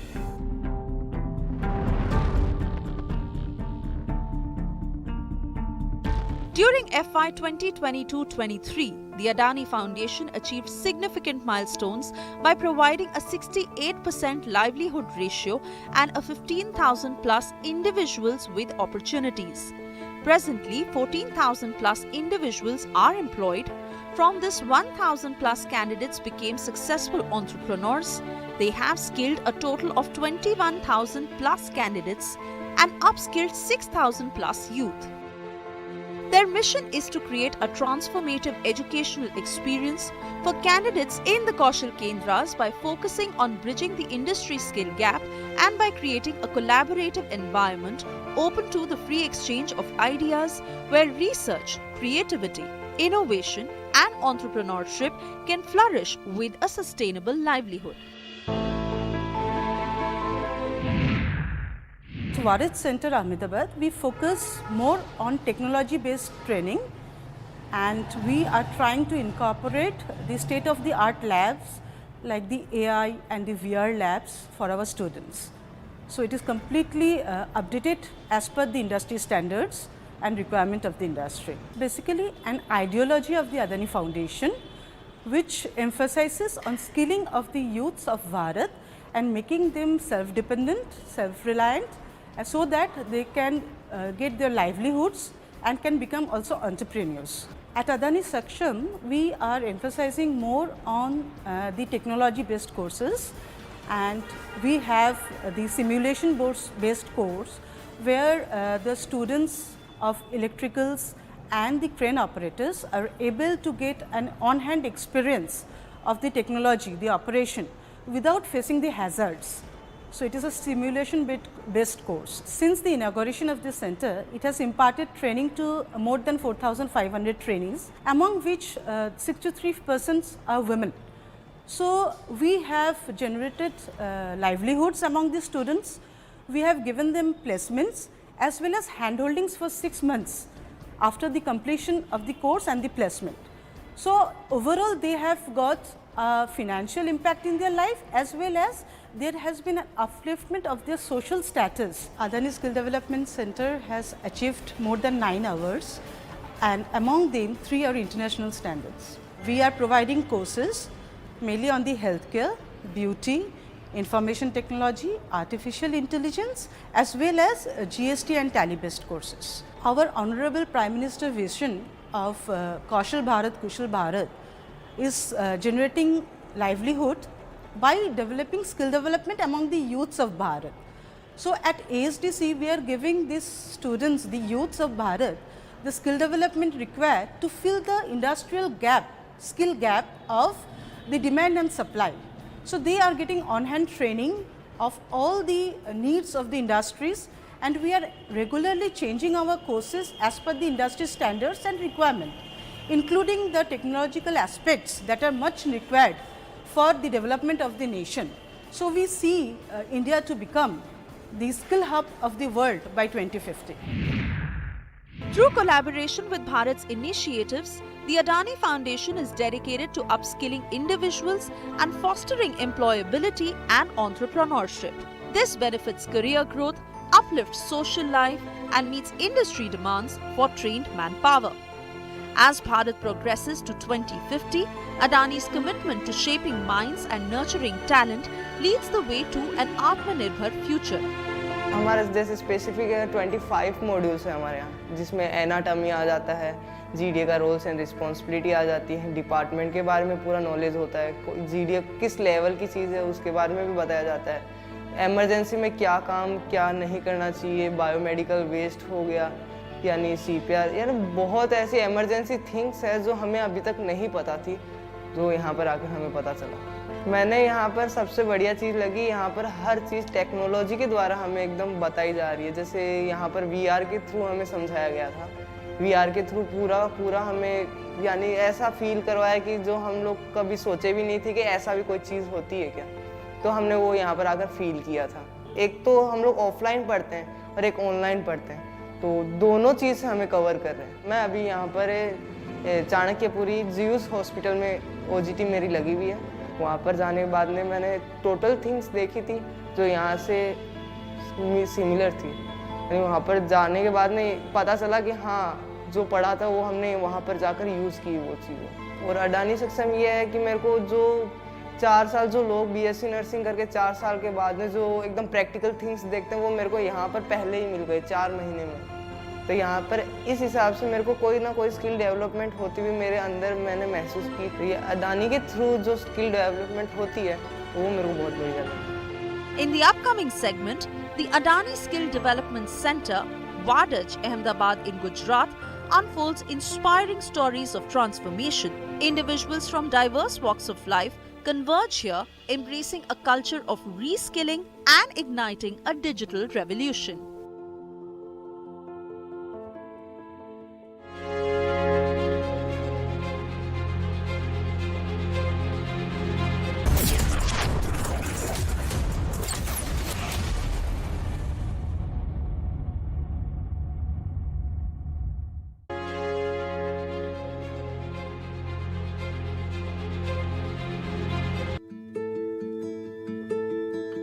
Bharat's pursuit of excellence is a deliberate step towards Atmanirbharta, reflecting on nation's commitment to progress and self-reliance. With the talent and skill of its young population, Bharat's economy is poised to grow as a prominent global economic force. In today's rapidly changing industrial environment, being prepared for the future by possessing the right skills has become crucial to meet increasing global demands. Bharat, with its ambitious 2050 vision and mission, stands at the forefront. Through collaboration with the Adani Foundation's Saksham initiative, we've moved beyond merely expanding skill training numbers. We've embraced a holistic approach, emphasizing the development of a high-quality, well-trained workforce equipment with skills. The youth of Bharat is tailored to adapt according to the evolving economic landscape. GDA का full form रहेगा कि general duty assistant. उसमें हम medical के term according medical का topics चलाते हैं, जैसे कि सीपीआर आ गया है, बेसिक केयर आ गए, प्राइमरी केयर आ गया है। इस अकॉर्डिंग हम उसको ट्रेनिंग देते हैं। जो भी ट्रेनीज आते हैं उनकी एज ग्रुप होती है 18+ होती है, क्योंकि हम यहाँ पे सक्षम का चला रहे हैं। इसके तहत कि 18 साल के ऊपर के बच्चों को हम ट्रेनिंग प्रोवाइड करते हैं और उसके बाद हम उनको प्लेसमेंट दिलवाते हैं, ताकि जो भी नीडी स्टूडेंट्स हैं उनको जॉब भी मिल सके, उनका प्लेसमेंट हो सके। मैं यहाँ पे 3 मंथ उनको थियोरिकल क्लास कराती हूँ, उसके बाद 1 मंथ ऑन जॉब ट्रेनिंग के लिए हॉस्पिटल भेजते हैं। वो उसमें थियोरी क्लास में हम LMS के थ्रू ऑनलाइन भी उनसे स्टडी करवाते हैं, जिसमें 25 मॉड्यूल्स होते हैं। यहाँ पे सब उनको थियोरिकल क्लास में करवाते हैं और हॉस्पिटल में जाके वो ऐसे ही प्रैक्टिकल पोर्शन में सब अप्लाई करते हैं, जैसे कि पेशेंट का पाइंट कैसे लगाना है या रिमूव करना है, बाथिंग कैसे करनी है, CPR है, ड्रेसिंग है, चॉकिंग ट्रीटमेंट है।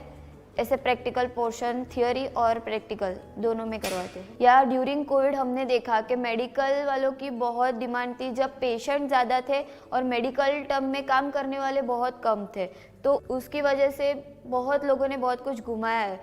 तो अभी प्रैक्टिकल नॉलेज होना बहुत ज़रूरी है। अगर घर में से किसी को भी CPR देना आ जाए या फिर इंजेक्शन लगाना आ जाए, तो वो उसके परिवार की भी हेल्प कर सकता है और ज़रूरतमंदों को भी हेल्प कर सकता है। सक्षम बहुत ही अच्छा काम कर रहे हैं, जैसे कि यहाँ पे बहुत सारे कोर्सेज चल रहे हैं, उसमें से मेरा GDA का भी कोर्स चल रहा है यहाँ पे। तो स्टूडेंट्स को वो पहले तो इतनी कम फीस में वर्चुअल ट्रेनिंग प्रोवाइड कर रहे हैं, OJT में भेज रहे हैं और बहुत सारे स्कोप दे रहे हैं कि वो इंटरव्यू क्रैक करके अपनी खुद की एक पहचान बना सके। In an era where the pursuit of sustainable progress is prominent, Adani Group has embarked on an innovative journey towards a more promising tomorrow with its Saksham initiative. This groundbreaking endeavor serves as a testament to their unbreakable dedication to nurturing a socio-economic advanced future. The Adani Saksham initiative represents a comprehensive approach designed to empower communities through skill enhancement and continuous learning. It embodies our resolute commitment to catalyzing a change in the lives of the people of Bharat. इस course ने मुझे बहुत help किया। अगर मैं ये course नहीं करती तो आई नो मैं अभी कुछ नहीं करती, पर ये मैंने कुछ GDA का कोर्स किया तो आज मैं जॉब करती हूँ। मेरे को बहुत हेल्प किया है। अदानी सक्षम में हमारी बहुत हेल्प की है। अदानी सक्षम को मैं थैंक यू बोलना चाहती हूँ। आज उनकी वजह से मैं बहुत आगे हुई और सक्षम हुई। मैंने यहाँ पे CPR का सीखा था। CPR हमें हम कहीं जा रहे हैं और रास्ते में किसी को ऐसा हो जाए तो पहले हमें एम्बुलेंस को कॉल करना चाहिए, उसके बाद हमें उसकी हेल्प करने के लिए हमें CPR देना चालू कर देना चाहिए। जब तक एम्बुलेंस है, जब तक हमें वो पेशेंट से बात करनी चाहिए, उसको अनकॉन्शियस पेशेंट को कॉन्शियस में लाना चाहिए और जब तक एम्बुलेंस आए तो हमें उसको हॉस्पिटल शिफ्ट करना चाहिए। हमने CPR का सीखा था, बायोमेडिकल वेस्ट सीखा था और बॉन्स के बारे में सीखा है और एनी मेडिसिन के बारे में भी सीखा है, जो कि अभी डोज में अपने हॉस्पिटल में देती हूँ सब। मैं मेरी फैमिली के साथ मेरी इनकम के साथ बहुत सेट कर पा रही हूँ, क्योंकि मेरे भाई और मेरे पापा ही करते हैं, साथ में मैं भी जॉब करती हूँ तो मुझे भी अच्छा लगता है, मेरे फैमिली वालों को भी अच्छा लगता है कि हाँ उनकी लड़की जॉब कर रही है और उनके साथ हेल्प कर रही है। Saksham, Adani's flagship skill development project, actively contributes to nation building by providing skill-based training, thereby enhancing employability. Aligned with the government's Skill India mission, the project operates through Adani Skill Development Centers. In line with the vision of Atmanirbhar Bharat, the Adani Skill Development Center in Wadaj, Ahmedabad stands as a beacon of empowerment, offering diverse courses such as beauty therapist, data entry, general duty assistant, basics of artificial intelligence, and GST tally, training over 100 candidates. This center boasts of state-of-the-art training facility, meticulously crafted to focus on the empowerment of youth and women. The infrastructure includes cutting-edge features such as VR labs, GDA labs, computer labs, and more, providing the youth with hands-on practical exposure to the latest technologies. The meticulously designed job-oriented courses comprise multiple levels, incorporating internship training and offering placement opportunities through certification courses. Through these initiatives, Saksham not only imparts essential skills but also nurtures a pathway to sustainable and fulfilling employment for its participants. Adani शिक्षण से मैंने काफ़ी कुछ चीज़ें सीखी थी, जैसे कि एक्सेल हो गया और फिर वर्डशीट हो गई और फिर काफ़ी कुछ सब्जेक्ट्स जैसे कि आर्टिफिशियल इंटेलिजेंस से रिलेटेड। और ये सब कोर्सेस मुझे मेरे अभी प्रेजेंट जॉब में मेरी काफ़ी हेल्पफुल करे, क्योंकि वहाँ पे मुझे इन सब का काफ़ी कुछ यूज़ होता है। एक्सेल का कोई भी ऑफिस हो या फिर कोई भी कंपनी हो, वहाँ पे आपको एक्सेल की या फिर आर्टिफिशियल इंटेलिजेंस की काफ़ी कुछ नॉलेज चाहिए। मेरी जो जॉब है वो एम ट्रैफिक इन्फोटेक सॉल्यूशन में है और ये जॉब जो है मुझे अदानी सक्षम के थ्रू मिली थी। यहाँ पे मैं इंटरव्यू दिया था तो उसके थ्रू मुझे मिले थे और मुझे ये जॉब से ये कोर्सेज से काफ़ी कुछ सीखने के लिए मिला था। एक्सेल के रिलेटेड, आर्टिफिशियल इंटेलिजेंस के रिलेटेड और भी काफ़ी कुछ चीज़ें जो कि हमें हमारी मैम ने यहाँ से सिखाया था। मैं मेरी फैमिली को बहुत ही अच्छे से सपोर्ट कर पा रही हूँ, जहाँ पे मैं मेरे भाई को उसकी UPSC की स्टडी में भी हेल्प कर पा रही हूँ, मेरी मम्मा को भी फाइनेंशियली हेल्प कर पा रही हूँ और आई थिंक मेरे पापा भी आज बहुत ही प्राउड फील करते हैं कि मैं उनकी इस चीज़ में हेल्प कर पा रही हूँ फाइनेंशियली। जब मैंने ज्वाइन किया था तब 2-3 मंथ्स का कोर्स था, जिसमें आप कितने अच्छे से सीख पाते हो वो देखा जाता है। अगर आप 2 मंथ्स में सीख जाते हो तो ओके, अगर आप फिर भी आपको डिफ़िकल्टी आती है तो वो थोड़ा लॉन्ग हो जाता है। मैंने 2 मंथ्स के अंदर सीख लिया था और फिर मेरा सामने से इंटरव्यू आया था जिसको मैंने दिया था और मेरा वो क्लियर भी हो गया था बहुत ही अच्छे से और मेरा फर्स्ट टाइम पे ही जॉब लग गई थी। वो भी काफ़ी अच्छी कंपनी में जॉब लगी थी, जो कि अभी भी मैं वहाँ पे ही कंटिन्यू कर रही हूँ। Each Adani Kaushal Kendras, strategically situated across different regions of Bharat, offers a unique approach to skill development. Blending cutting-edge technology and timeless values, these centers serve as a bridge empowering rural communities. With training that guarantees financial independence while aligning with the demands of the 21st century digital era, Adani Kaushal Kendra promotes Atmanirbharta with digitization. Through an array of online and hybrid courses, including digital literacy, data entry, retail sales, and more, the Saksham initiative provides candidates with exposure to practical skill development. This innovative initiative allows individuals to learn digital tools remotely, with also performing practical sessions at the training centers. The Kaushal Kendras equip candidates to navigate the challenges of an AI-driven world, preparing them to thrive in a technology-centric future.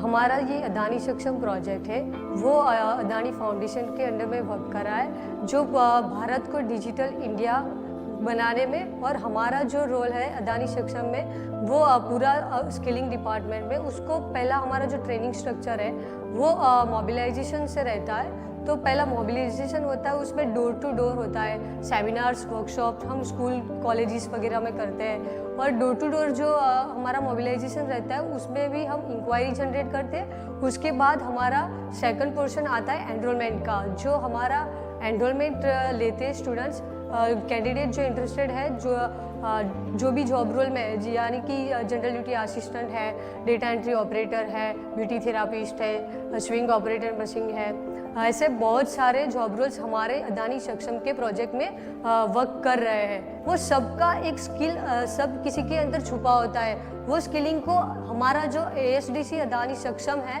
वो skilling upgrade करता है और युवा को अपने growth के लिए पूरा सक्षम बनाता है कि वो अपने लाइफ में सेल्फ ग्रोथ कर पाए और अपने आप में एक सक्षम बन पाए।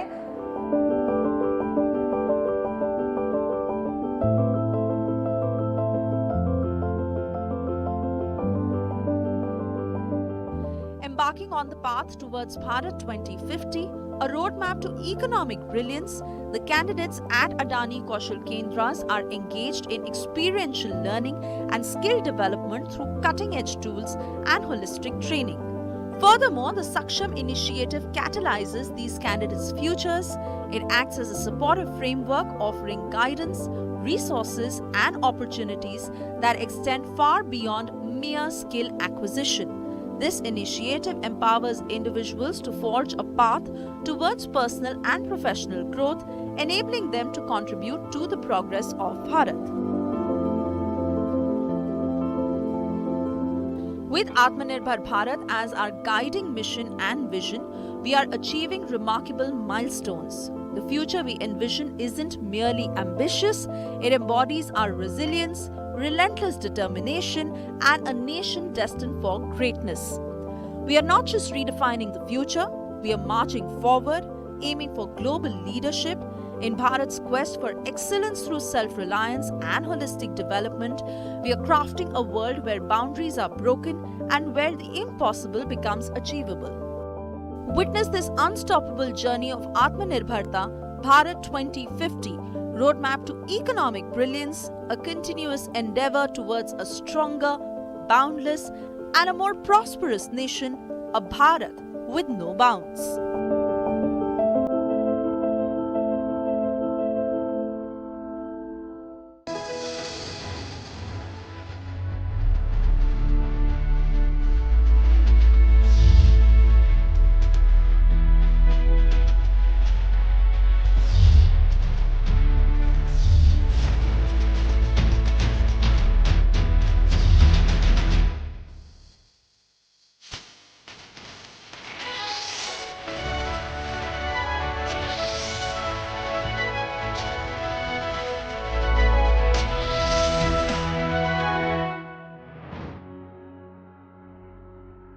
This is Republic Niva Bupa Studios, your one-stop destination for all the breaking news updates, and I am Shivangi Shukla.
This is Republic Niva Bupa Studio, your one stop for all the breaking news updates, and I am Nikita Sahai.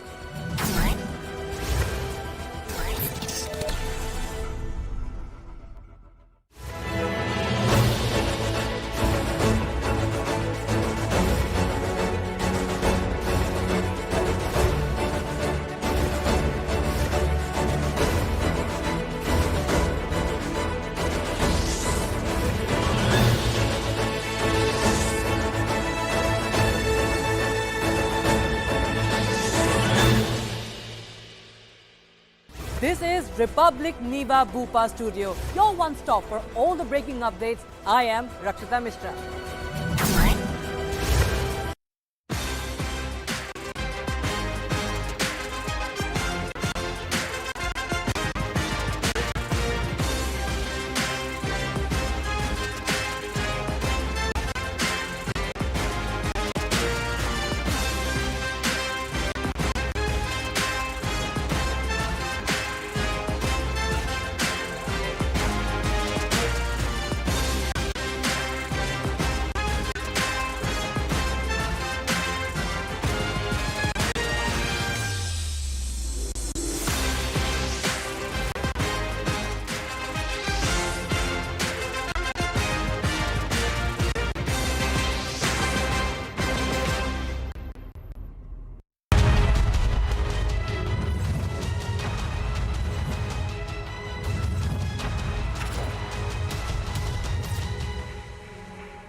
At a time when the country is on a very sharp growth trajectory and all eyes are on India and its growth prospectus, taxation plays a very important and key role.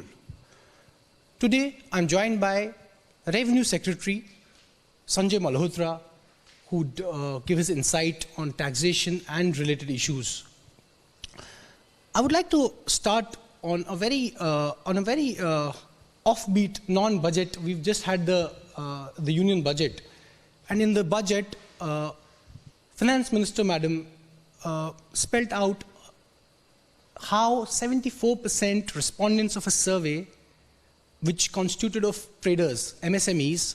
So these traders said how they were comfortable and contented with the threshold limit increase from 20 to 40 lakh. And so by and large, the acceptance in terms of the GST. So you are talking about GST. Yeah. So let me update you. So this is basically a survey which was conducted by one of the leading consulting firms at the end of 6 years of GST. And so according to that survey, more than 90%, in fact about 94% of the CEOs, the leaders of the industries, and it covers wide spectrum, almost all sectors of the economy, they have viewed this as largely positive.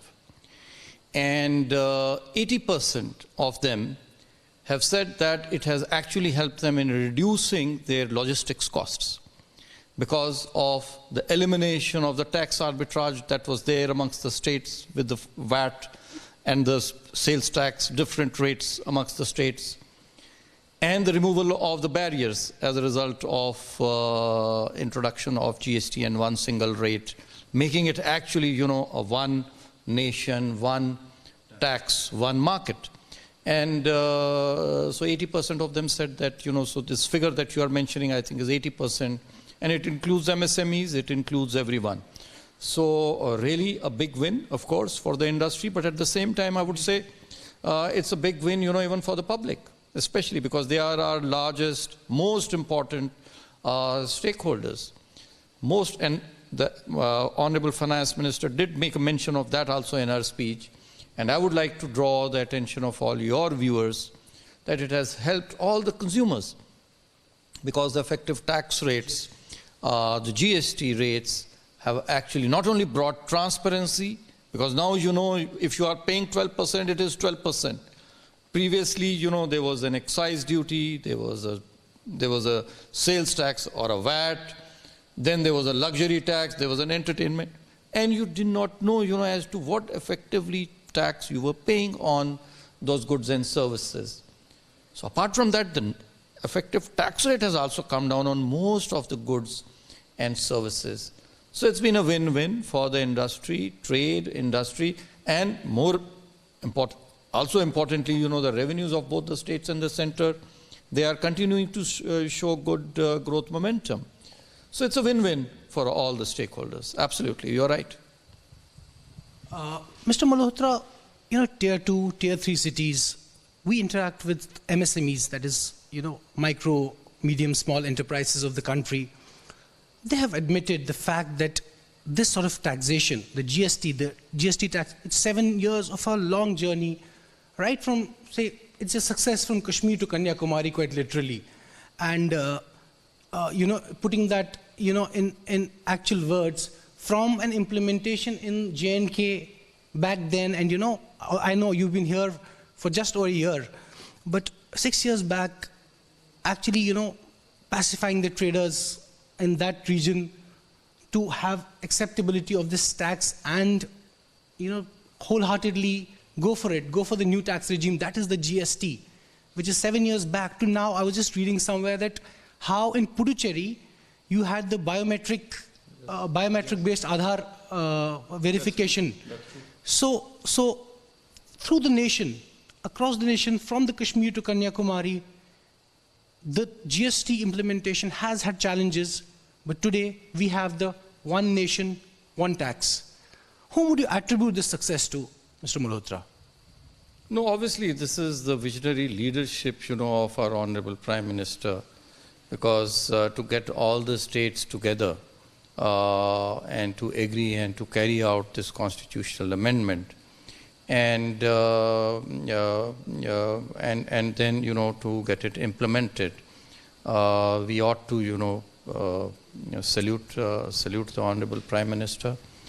And then, of course, the trade community, they have supported us because there were teething problems, as there would be in any transformation. This was a huge transformation, so credit goes to the trade and industry. And also salutations to all the tax authorities, whether it is in the state and or the center. They have stuck to their guns, and they have done whatever it takes to make tax compliance easy, simplified, rationalized.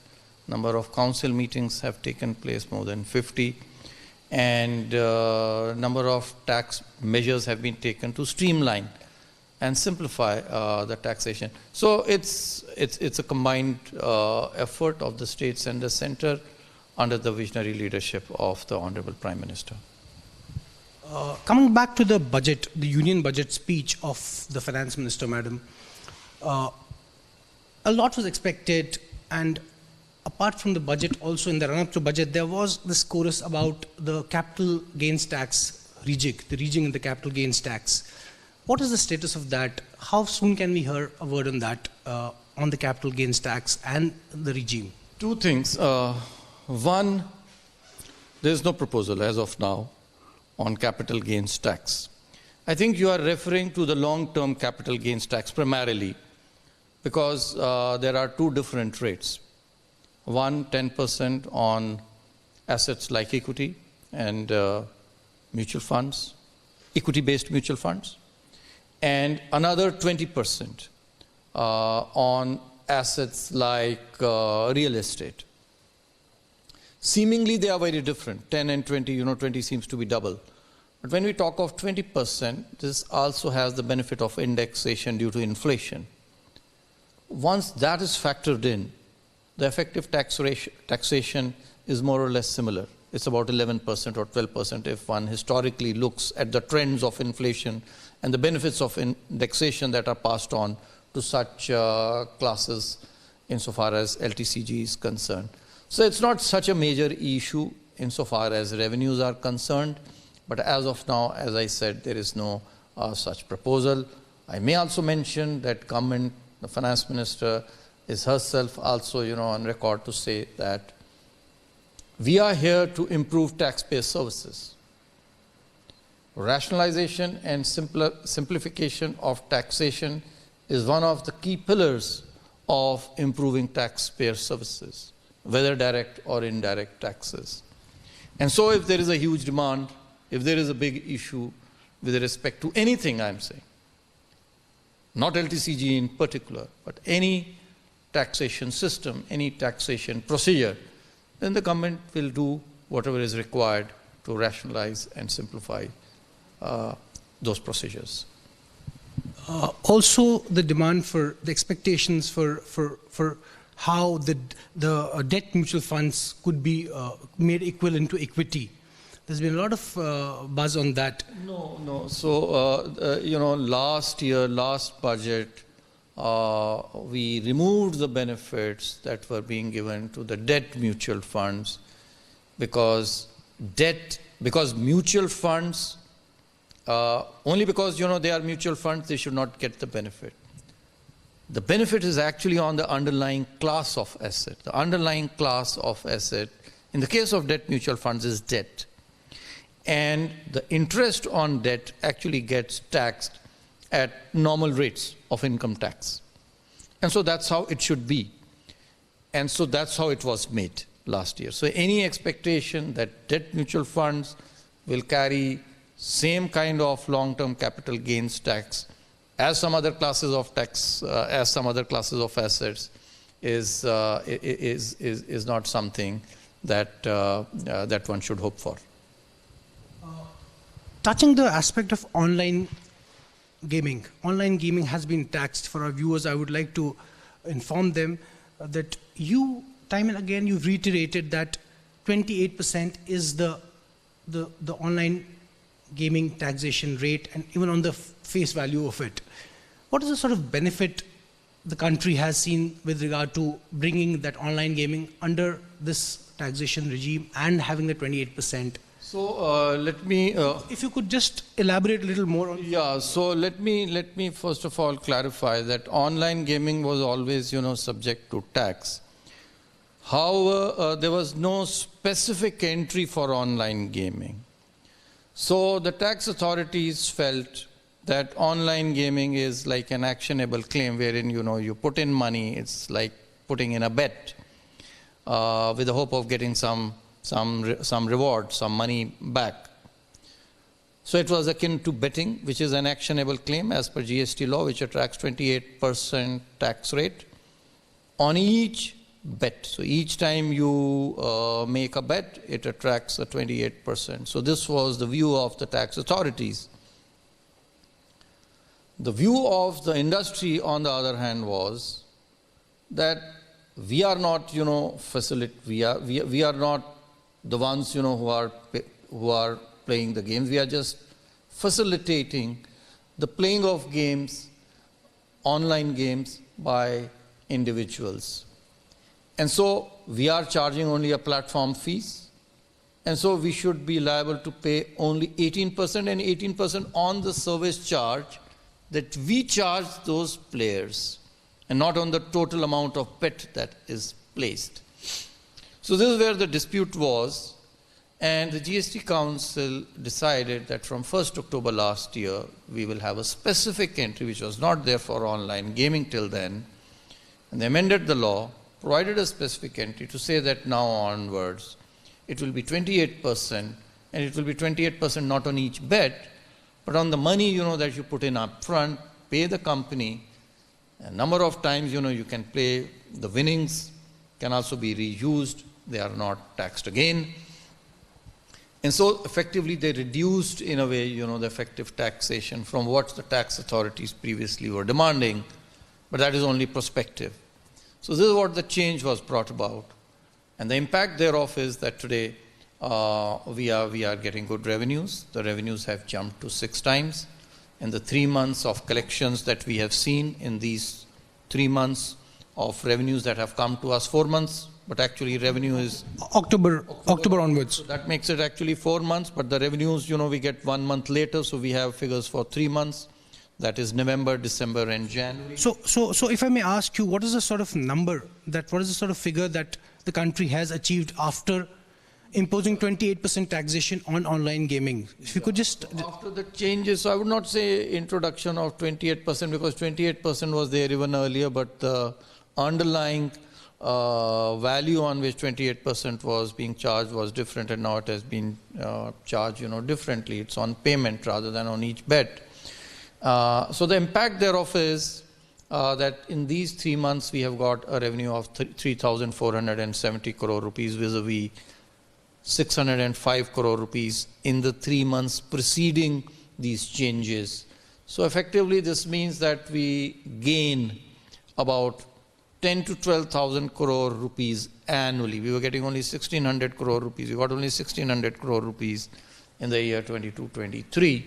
But in the full year of implementation, at the same rate, hopefully, if this pace continues, we should end up, the center and the state together should end up with higher tax revenues from online gaming companies by about 10,000 crore or so. So, sir, while I understand that the country will be benefited, the country will get almost 10 to 12,000 crore rupees in its kitty from the online gaming being taxed, I would like to take your attention to the tour and travel. How overseas tours, the limit that has been set is that 7 lakh limit. And a lot of tour and travel players have been asking and have been requesting, urging to actually increase that limit. What is the sort of view on that? We feel that this limit of 7 lakh rupees, by the way, it is on an individual. By the way, it is on an individual. 7 lakh rupees? 7 lakh per individual is is quite a large amount. It's not a small amount. And moreover, you know, as you have said, it is only a TCS. So it is basically to plug revenue leakages. And so we did find that a number of our taxpayers are actually evading taxes. So this helps us, you know, in getting revenues where it is not due, and where it is due and but was not being paid, while at the same time those who are actually not required to pay them, they get a refund thereof. Thank you, sir. Thank you for joining us, with all the hopes that the taxation measures, taxation policies play a key role to take the country in terms of the growth trajectory and the growth path where its objective lies. Thank you for joining us, Mr. Malhotra. So this was Revenue Secretary Sanjay Malhotra, who enlightened us about tax reforms, tax policies, and what was expected from the union budget, the hits and the misses. And we hope in the days to come, the likes of Mr. Malhotra and the Finance Ministry enlightens us. Thank you for watching. Stay tuned.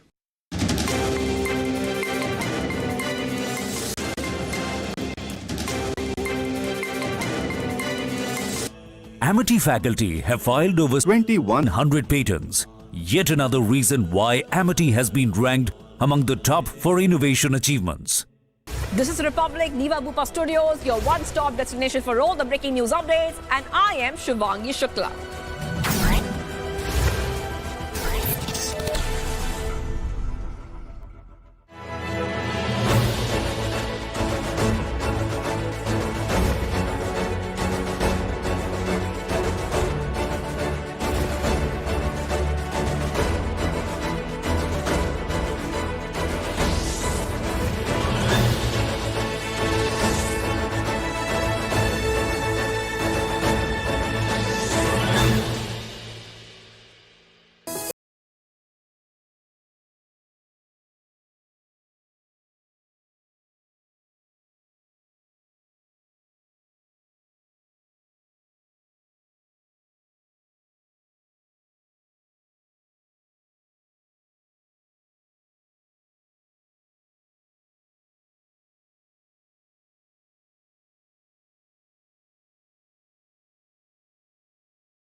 This is Republic Niva Bupa Studio, your one-stop for all the breaking news updates, and I am Nikita Sahai.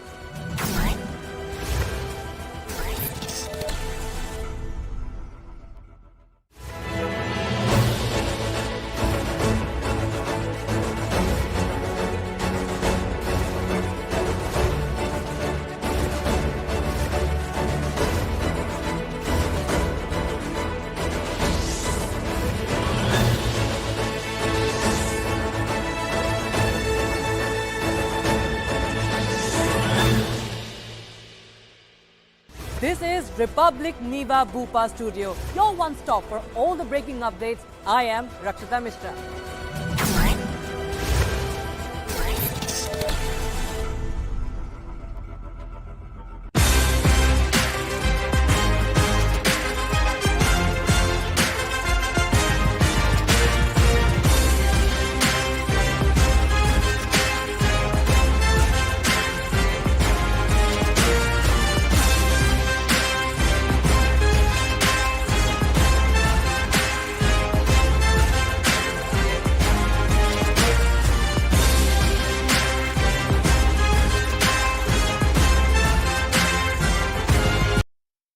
This is Republic Niva Bupa Studios, your one-stop destination for all the breaking news updates, and I am Shivangi Shukla.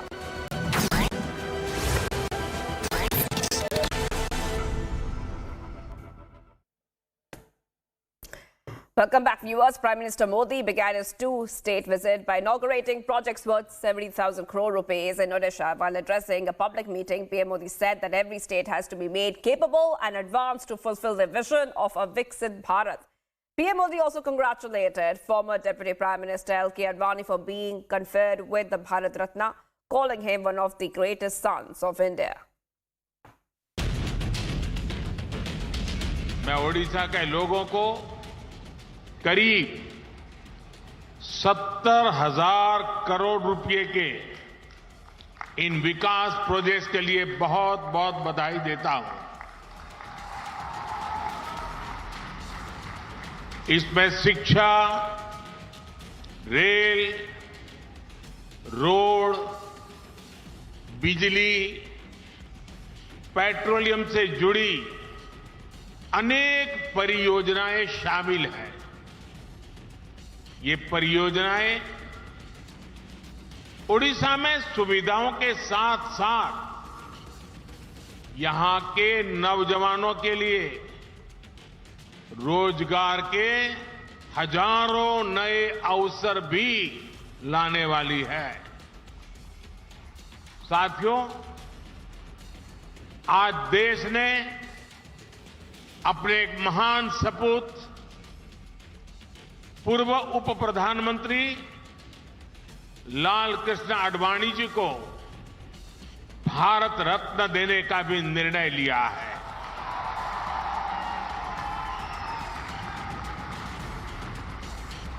Bharat के उप प्रधानमंत्री, गृह मंत्री एवं सूचना प्रसारण मंत्री के रूप में और दशकों तक एक निष्ठावान, जागरूक सांसद के रूप में आदरणीय आडवाणी जी ने देश की जो सेवा की है वो अप्रतिम है।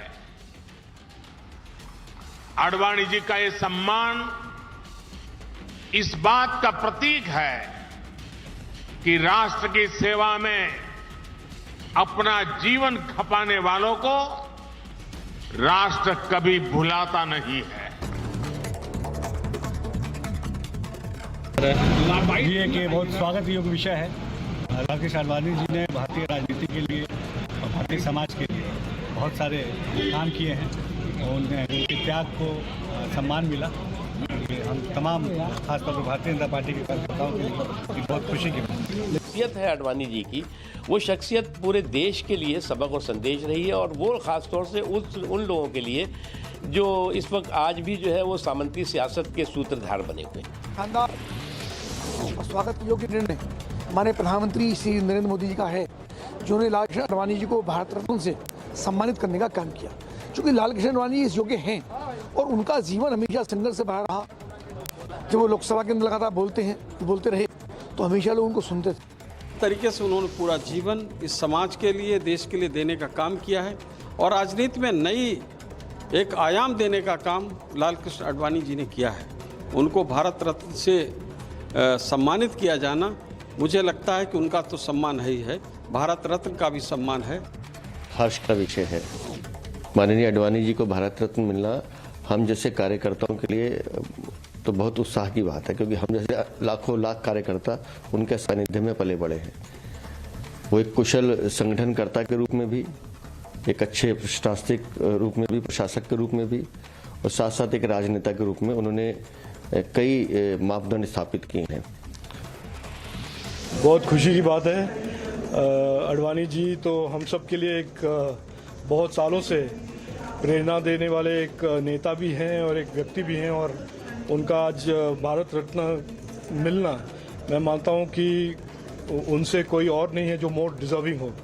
तो मैं उनको, उनके परिवार को और हम सब हमारे भारतीय जनता पार्टी के हर कार्यकर्ता को शुभकामनाएं देता हूं। पार्टी के विस्तार में अटल जी और आडवाणी जी की भूमिका बहुत महत्वपूर्ण रही। मेरा ये सौभाग्य रहा कि दोनों के साथ काम करने का मुझे मौका मिला। मैं जब पार्टी का अध्यक्ष था तब आडवाणी जी का हर विषय पर मार्गदर्शन मिलना, ये हमारे लिए बहुत ही भाग्य का क्षण था। पूरे देश के लोगों के दिल की बात उन्होंने सुन ली और आडवाणी जी ने राजनीति में शुचिता को लाने का काम किया था। एक आदर्श पुरुष के तौर पर, एक आदर्श नेता के तौर पर काम किया और आडवाणी जी ने जिस तरह उनको भारत रत्न का सम्मान दिया गया है, इससे बढ़कर कोई खुशी की बात नहीं हो सकती है। पूरे देश में खुशी की लहर है। धन्यवाद मोदी। भारतीय जनता पार्टी के भीष्म पितामह, जिनको शीर्ष पुरुष कहा जा सकता है भाजपा में, ऐसे श्रद्धेय लाल कृष्ण आडवाणी जी को भारत रत्न देने का फैसला मैं स्वागत करता हूं। माननीय प्रधानमंत्री जी को, भारत सरकार को हृदय से धन्यवाद। And viewers, Delhi Police Crime Branch reached CM Arvind Kejriwal's residence in Delhi this morning. This as the Delhi police seeks evidence to substantiate poaching claims made by the Aam Aadmi Party. My colleague Piyush gets us this detailed report from outside Arvind Kejriwal's residence.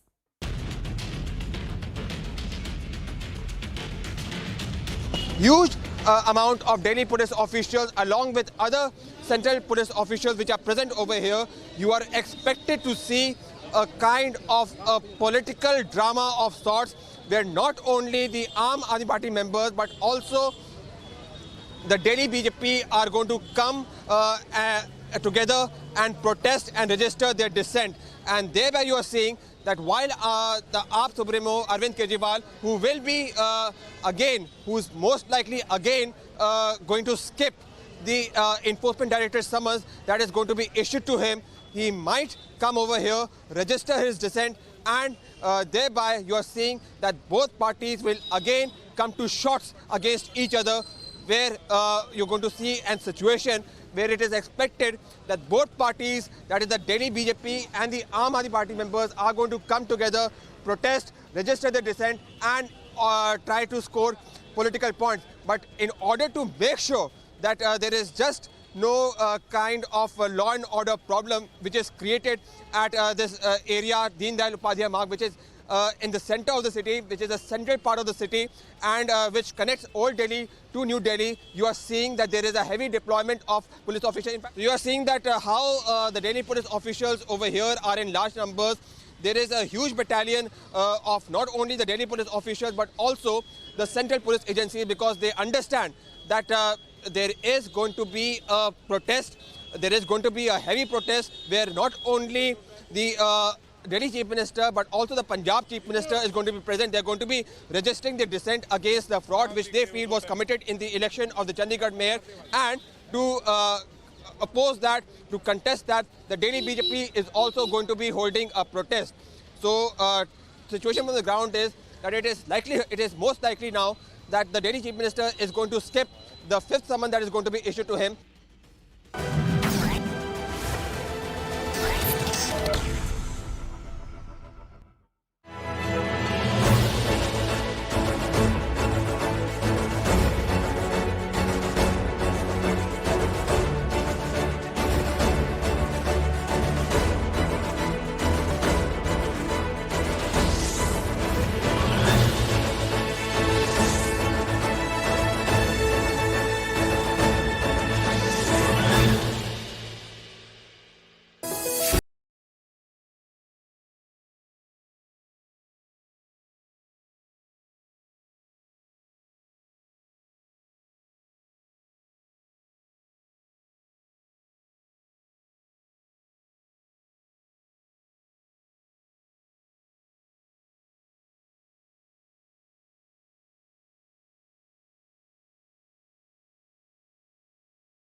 This is Republic Niva Bupa Studio, your one stop for all the breaking news updates, and I am Nikita Sahai.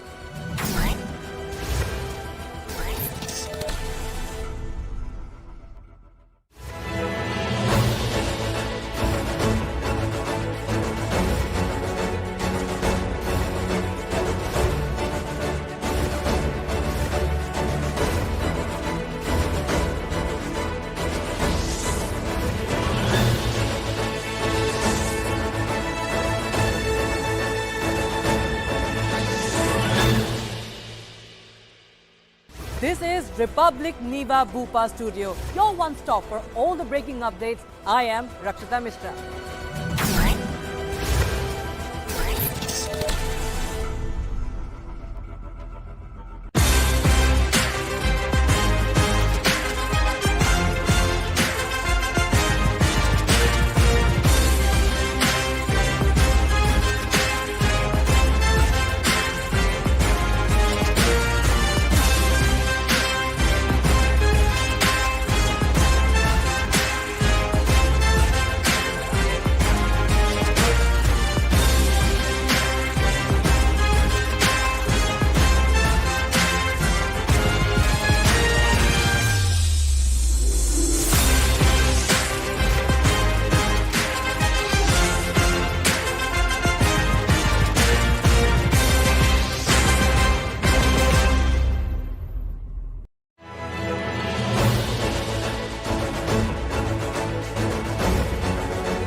Viewers, we're getting your top updates coming in right now. I'm Shivangi Shukla getting you the latest. And we have many updates and reports throughout the day, especially as we track all the events and all the developments before the Lok Sabha elections. And we're also getting you top updates coming in when it comes to what is happening with Arvind Kejriwal. We also are going to get you all the details of that. But first, the headlines we are tracking right now. ED has filed complaint in Delhi court against Kejriwal, says Delhi CM not complying with summons issued to him.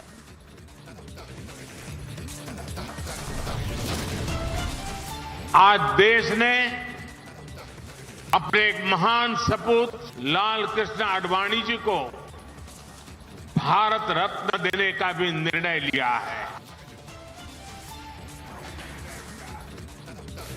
LK Advani conferred with the Bharat Ratna. PM Modi calls it an emotional moment. LK Advani expresses gratitude. साथी ने जो पूछा कि भारत रत्न, ये भारत रत्न अपने vote को बांधने के लिए दिया जा रहा है, ये सम्मान में नहीं दिया जा रहा है। सम्मान तो है खैर उस बात को, क्योंकि भारत रत्न है।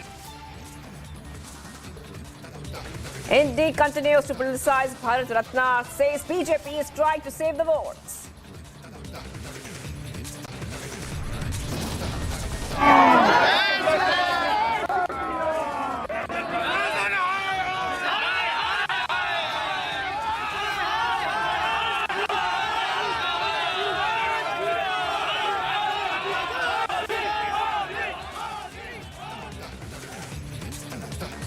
Major embarrassment for Rahul Gandhi as he was welcomed with Modi chants after his temple visit in Deoghar.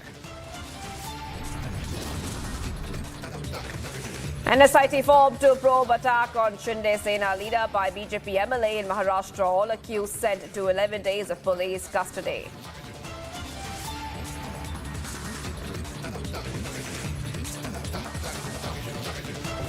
Let's go to our first story. The government of India today announced Bharat Ratna for former Deputy Prime Minister LK Advani. While most hailed the announcement, calling the veteran politician an inspiration, some are irked. Take a look at this special report for more.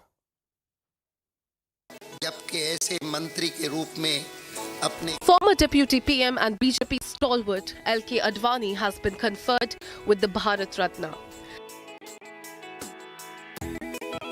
The veteran leader accepted the award with utmost humility and gratitude, saying his ideals and principles have been honoured. Prime Minister Narendra Modi, who has referred to Advani as his inspiration, stated that the BJP's supermost service to the nation is unparalleled. The PM termed Advani as one of the greatest sons of the nation. आज देश ने अपने एक महान सपूत पूर्व उप प्रधानमंत्री लाल कृष्ण आडवाणी जी को भारत रत्न देने का भी निर्णय लिया है। Top BJP leaders hailed the announcement, calling it a proud moment for India. Bharat का एक ऐसा सपूत जिसने पूरा जीवन देश सेवा में लगाया, पूरा जीवन राष्ट्र की जनता की सेवा में समर्पित किया और भारतीय जनता पार्टी को आज की ऊंचाई तक पहुंचाने में एक आधार स्तंभ की तरह जिन्होंने सेवाएं दी, ऐसे हम सबके प्रिय, हम सबके मार्गदर्शक माननीय श्रद्धेय श्री लाल कृष्ण आडवाणी जी को सम्मानित किया जा रहा है। आडवाणी जी ने अपना संपूर्ण जीवन देश के लिए और समाज के लिए समर्पित किया है। उनके जीवन की शुरुआत से ही संघ के प्रचारक के रूप में उन्होंने अपने जीवन को समाज सेवा के लिए समर्पित किया था। भारतीय जनता पार्टी के विस्तार में अटल जी और आडवाणी जी की भूमिका बहुत महत्वपूर्ण रही। आजाद भारत के सबसे बड़े नेताओं में से और स्टेट्समैन के रूप में भी जाने वाले, भारतीय जनता पार्टी का संगठन का बहुत विस्तार करने वाले और जिन्होंने राम मंदिर के लिए यात्रा भी की, संकल्प भी लिया, ऐसे हमारे प्रिय नेता लाल कृष्ण आडवाणी जी को भारत रत्न देने का जो निर्णय प्रधानमंत्री मोदी जी ने लिया है, वो करोड़ों हिंदुस्तानियों को बहुत प्रसन्नता उनके चेहरे पर लाई है। मैं उनका बहुत बहुत आभार प्रकट करता हूँ, आडवाणी जी को बधाई देता हूँ। उनका आज भारत रत्न मिलना, मैं मानता हूँ कि उनसे कोई और नहीं है जो मोर डिजर्विंग हो। तो मैं उनको, उनके परिवार को और हम सब हमारे भारतीय जनता पार्टी के हर कार्यकर्ता को शुभकामनाएं देता हूँ कि ये बहुत ही एक अच्छा रिकग्निशन हुआ है आडवाणी जी के बहुत सालों का परिश्रम और एक तरह से लीडरशिप का। तो आडवाणी जी का योगदान देश की राजनीति, राष्ट्र नीति, पार्टी की विचारधारा को गांव तक पहुंचाने में अभूतपूर्व है। इसलिए हम सबों के लिए बहुत ही सौभाग्य की बात है। While most opposition parties like Congress and Shiv Sena UBT welcomed the move, Advani ji को जो दिए हैं, ठीक है, इसका हम स्वागत करते हैं। बहुत ही खुशी की बात है, हर्ष की बात है, क्योंकि लाल कृष्ण आडवाणी जी ने हमेशा बहुत ही विनम्रता की राजनीति की, सबको साथ लेकर चलने का प्रयास किया, हिंदुत्व का झंडा बुलंद किया। while some on the opposition are irked and have gone on to insult LK Advani. जहां कहीं भी लाल कृष्ण आडवाणी की रथ यात्रा गई, वहां पर इन तमाम मुकामात पर हिंदू मुसलमान फसाद हुआ, इंसानियत की मौत हुई। और अफसोस की बात यह है कि नरेंद्र मोदी की हुकूमत उनको इस मुल्क का सबसे बड़ा सिविलियन अवार्ड भारत रत्ना से नवाज रहे हैं। इससे देश को क्या पैगाम दे रहे हैं? इस देश के 40 बरस, तकरीबन 40 इयर्स, 4 दशक उस विवाद में गए हैं। हमने अपनी ऊर्जा उस विवाद में खोई है जिसके जनक थे आडवाणी जी, मंदिर मस्जिद विवाद। बहरहाल अब तो मुझे लगता है कि क्या ही कहें, एक पैराडाइम शिफ्ट हुआ। And he has devoted his whole life serving the country. Bureau Report, Republic TV. And West Bengal CM Mamata Banerjee, taking a dig at the Congress and posing a challenge to the party, said that she has doubts whether the Grand Old Party will secure even 40 seats in the upcoming Lok Sabha elections. Mamata Banerjee, while charging at the Congress, mentioned that Bharat Jodo Nyaya Yatra was merely the party's strategy to gain Muslim votes. Meanwhile, the Congress leader in Lok Sabha, Adhir Ranjan Chaudhary, lashed out at the West Bengal Chief Minister Mamata Banerjee over her remark, doubting that the Grand Old Party will win 40 seats in the Lok Sabha elections. Here's more. The tussle over seat sharing is deepening within the Indie alliance. West Bengal Chief Minister Mamata Banerjee took a dig at Congress, stating the party will not even secure 40 seats in the Lok Sabha polls. Congress has hit back at Mamata. BJP भी नहीं चाहते Congress party की अच्छे नतीजे, ममता बनर्जी भी नहीं चाहती। पता नहीं इनकी मन की मनसा क्या है, लेकिन अभी तक इस तरीके की बात अगर कोई इंडिया जुट की तथाकथित नेत्री कहती है, ये दुख की बात है, क्योंकि ये इंडिया गठबंधन में ये खुद शामिल हुई थी। लगता है कि बीजेपी के डर के मारे बीजेपी पार्टी से डरती है ये महिला। समस्त রিজিওনাল পার্টিকে ঐক্যবদ্ধ করে এক জায়গায় দাঁড়াতে কংগ্রেস তুমি তো একা পারবে না, তুমি 40টা সিট পাবে কিনা আমরা জানি না, সারা ভারত 300টা সিট লড়ে আজ তোমাদের এত অহংকার। Meanwhile, BJP sits back and watches the escalating drama within the Indie alliance. कोई भी अलायंस, इंडिया अलायंस दिखाई नहीं दे रहा है। इस कारण से आज ममता जी बोल रही हैं, कल को केजरीवाल जी बोल रहे थे कि कांग्रेस थी, तो इस प्रकार के अंतर्विरोध अखिलेश जी भी लगातार बोल रहे हैं। मुझे लगता है इंडिया अलायंस का जो षड्यंत्र था वो इनका फेल हो चुका है। इनका खाली सनातन को गाली देना था, मिलकर सनातन को कोसना था, लेकिन उसके बावजूद भी भारतीय जनता पार्टी और मोदी जी का खिलाफ बढ़ता जा रहा है। ये हतोत्साहित हो गए सारे। मुस्लिम अपीजमेंट की राजनीति ममता जी भी करती हैं और इसी मुस्लिम अपीजमेंट की राजनीति में राहुल गांधी कूद गए। Shiv Sena, on the other hand, is supporting Congress. emphasizing that the India alliance stands strong. Congress को इस चुनाव में 150 सीटें कम से कम मिलेगी, ये हमारा अनुमान है। और इंडिया गठबंधन बहुत ही मजबूत है। ये बात अगर ममता जी ने की है तो वेस्ट बंगाल के बारे में की होगी। The India alliance has been making headlines for the war of words over seats sharing. Could Mamta's relentless attacks be a prequel to her pulling away from the alliance? Bureau Report, Republic TV.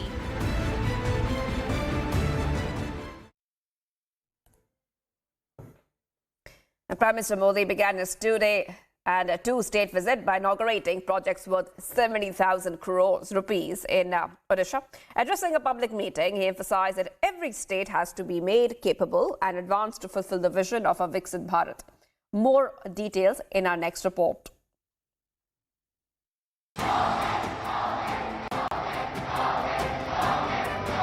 PM Modi laid foundation stones for multiple projects worth 68,000 crore rupees in Sambalpur today.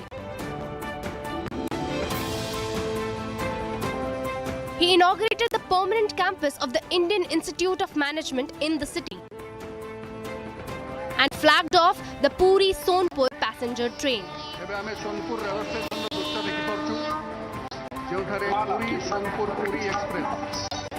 Other projects include natural gas, coal and power generation. Addressing a gathering, PM Modi said that in the last 10 years, the centre has provided electricity to remote areas. And in this budget, rooftop solar power scheme has been announced for 1 crore families. इस budget में 1 करोड़ परिवारों के लिए rooftop solar power scheme की घोषणा की गई है। इससे छत पर सोलर पैनल लगाकर बिजली पैदा करने वालों को मुफ्त बिजली तो मिलेगी ही, वो ज्यादा बिजली पैदा कर उसे बेचकर उसके भी पैसे की कमाई कर सकेंगे। He said these projects will lead to Vikas Yatra of Odisha. He further said that the budget will empower everyone, youth, women, farmers, fishermen. हमारे युवा हो, महिलाएं हो, किसान हो, मछली पालक हो, ये बजट सबके विकास की गारंटी देता है and lead to the creation of more jobs. Bureau Report, Republic TV.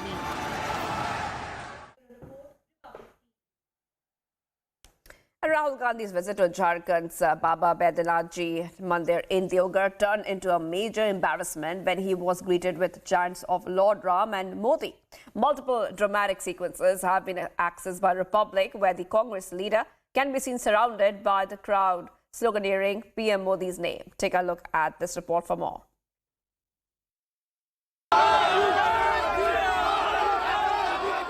Rahul Gandhi was in an embarrassing situation during his visit to Deoghar's Baba Baidhanath Ji's Mandir.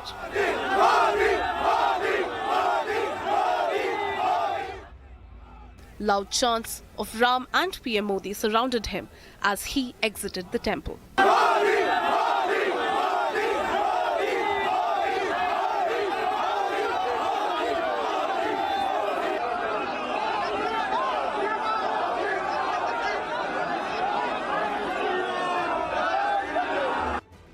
ND Bloc has been constantly hitting out at Ram Mandir inauguration.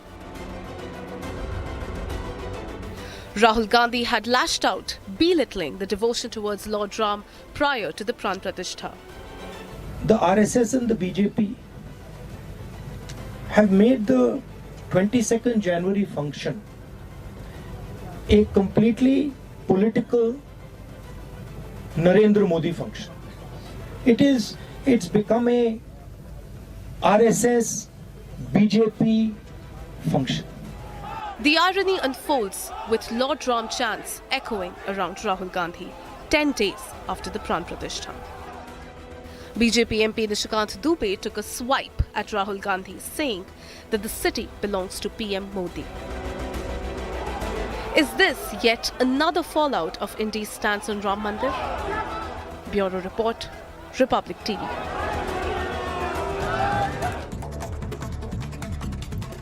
BJP spokesperson Shehzad Poonawalla has accused Arvind Kejriwal's government of widespread corruption in Delhi, alleging mismanagement in various departments. Poonawalla specifically criticized the Delhi model of Mohalla clinics, alleging fraudulent practices. जब Delhi police की crime branch उन्हीं के लगाए गए आरोपों में उनसे सहयोग लेने के लिए उनके द्वार पर पहुंचती है, नोटिस जारी करने के लिए सीआरपीसी के तहत जो कानूनी प्रक्रिया है उसके तहत उन्हें नोटिस देने के लिए और जांच में सहयोग देने के लिए पहुंचती है, तो अरविंद केजरीवाल यहां से भी भाग जाते हैं। Arvind Kejriwal expressed sympathy for crime branch officers questioning their focus on political drama instead of tackling crime in Delhi as he faces inquiries from the central agency. He also challenged the selective scrutiny in Delhi while calling the crime branch action a drama.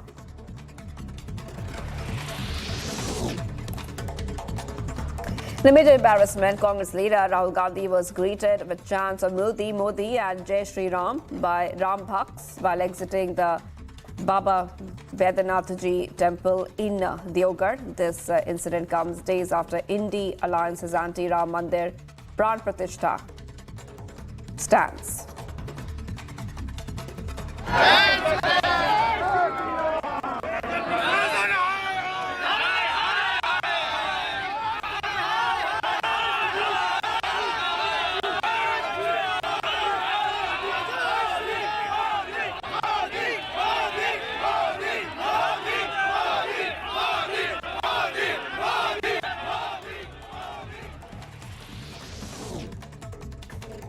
Hours after veteran BJP leader L.K. Adani was nominated for the Bharat Ratna award, AIMIM President Assaduddin Owaisi hit out at the BJP. He alleged the BJP used the graves of Indians who lost their lives in violence as stepping stones.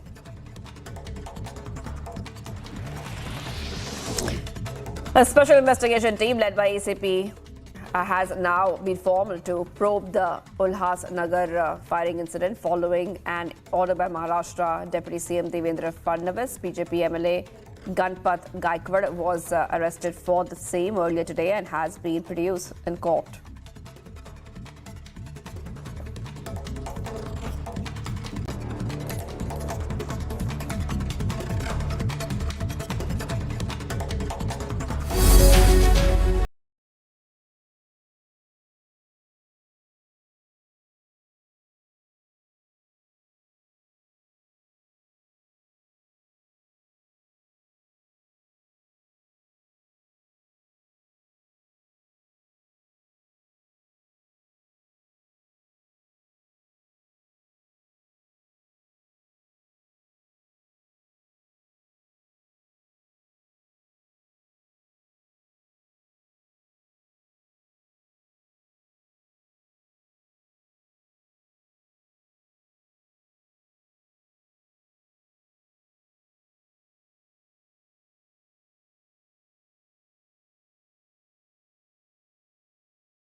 This is Republic Niva Bupa Studio, your one stop for all the breaking news updates, and I am Nikita Sahai.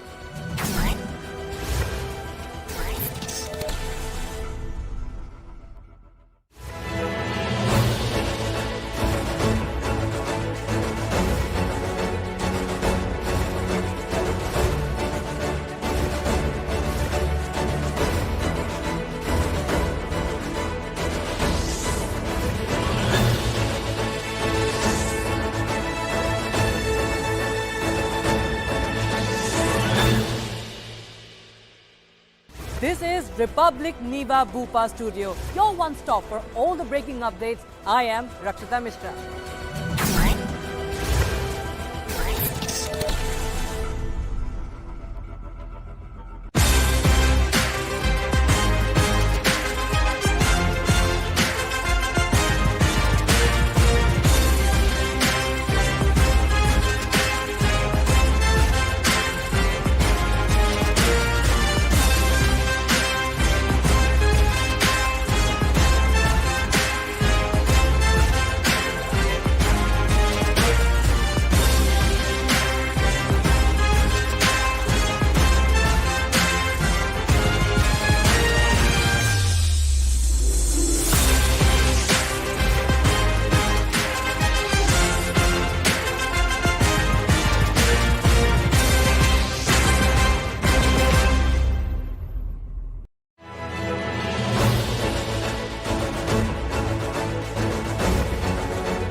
In a big relief for the Jharkhand government, JMM chief Hemant Soren, who is in ED custody, is set to take part in the floor test. The PMLA court granted Soren permission to join the test on February 5th. Here is a report on the probe on Hemant Soren and the Jharkhand political crisis. A surprising twist to the Jharkhand political change. The PMLA court today allowed Hemant Soren to attend the floor test. 5 दिन का remand अगर है तो हमने कहा है कि उसको नाइट स्टे जेल कैंपस में ही करने की सुविधा दी जाए। तो दिन भर इंटरोगेशन है, उसमें हमारे तो कोई ऑब्जेक्शन नहीं है, बट नाइट स्टे जो है वो जेल कैंपस में हो।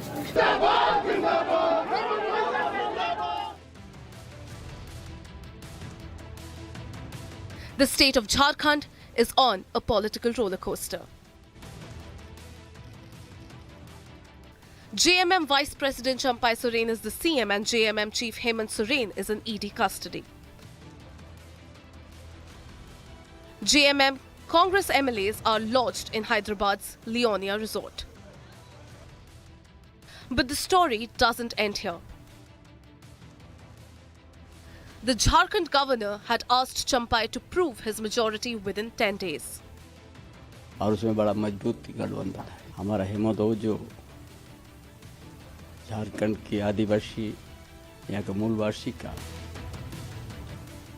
के लिए जो उनका बुनियादी सवाल को और बुनियादी बातों को लेके जो अपना योजना शुरू किया है, ये यहाँ का आदिवासी यहाँ का मूलवासी को विकास की ओर जो रास्ता बना दिया और उसी के लिए विपक्ष उसको तंग करते रहा, परेशान करते रहा। कुछ क्षण के लिए तो सफल हुआ है, लेकिन हेमंत बाबू जो योजना यहाँ के ग्रामीण क्षेत्र के लिए या झारखंड प्रदेश को जो विकास का सूची से नीचे जो दर्ज है उसको ऊपर उठाने के लिए जो योजना लाने का काम किया है,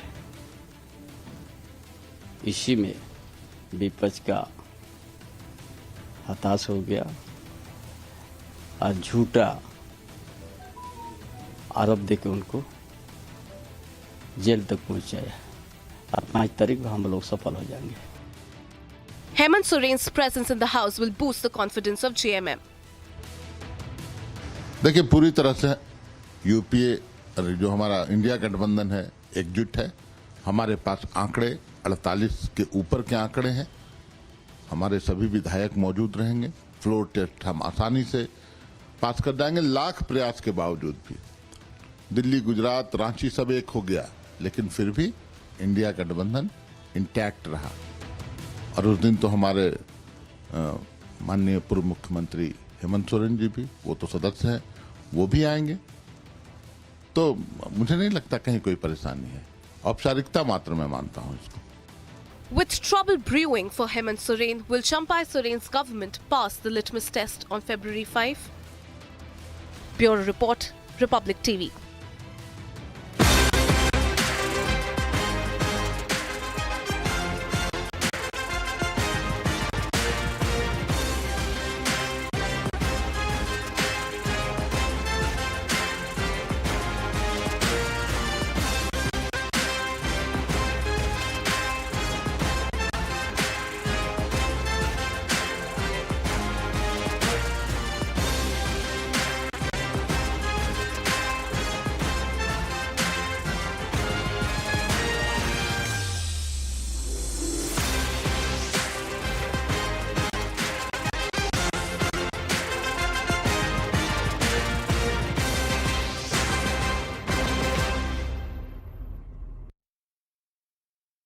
This is Republic Niva Bupa Studio, your one stop for all the breaking news updates, and I am Nikita Sahai.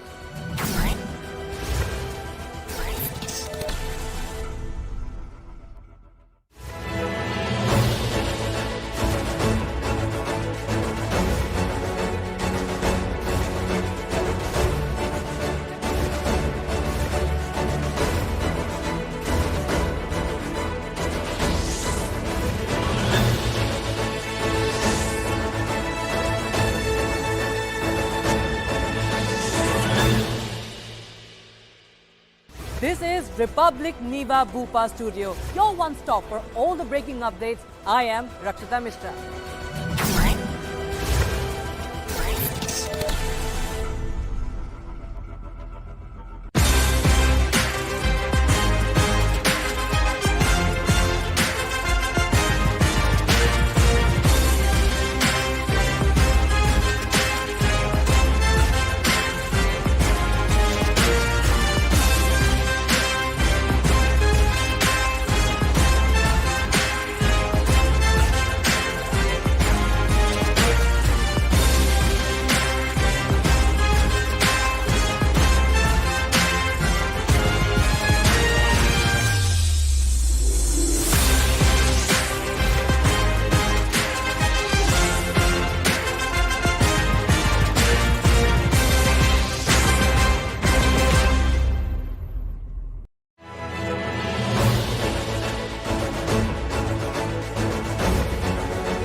This is Republic Niva Bhupa Studios, your one-stop destination for all the breaking news updates, and I am Shivangi Shukla.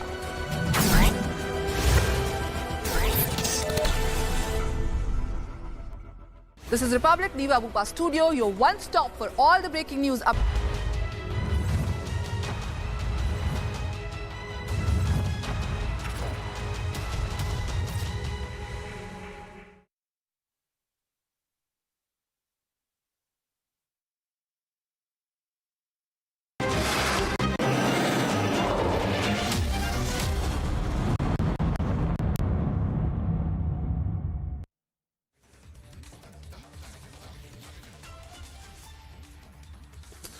Hello and welcome. You're watching the Weekend Debate with me, Shavan Sen. Ladies and gentlemen, this week, with the arrest of Hemant Soren, yet again, we have essentially seen the debate erupting.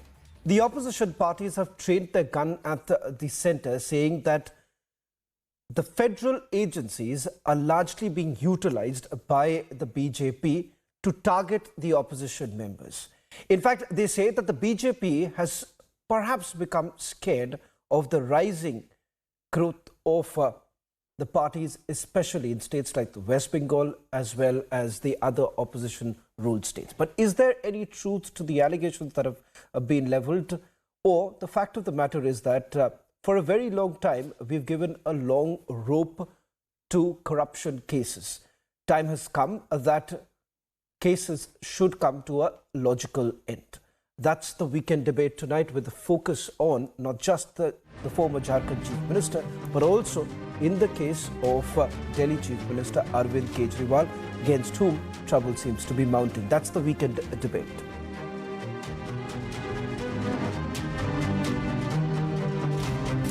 ED has filed a complaint in a Delhi court against Kejriwal, says Delhi Chief Minister not complying with summons issued to him.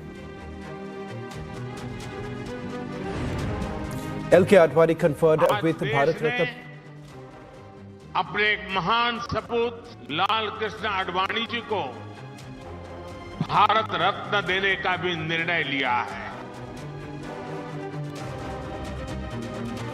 Conferred with Bharat Ratna, Prime Minister Modi calls it an emotional moment. LK Adani expresses gratitude. हमारे साथी ने जो पूछा कि भारत रत्न, ये भारत रत्न अपने vote को बांधने के लिए दिया जा रहा है. ये सम्मान में नहीं दिया जा रहा है. सम्मान तो है खैर उस बात को, क्योंकि भारत रत्न है. ED continues to politicize Bharat Ratna, says BJP is trying to save votes. Major embarrassment for Rahul Gandhi as he was welcomed with Modi chants after his temple visit in Deoghar.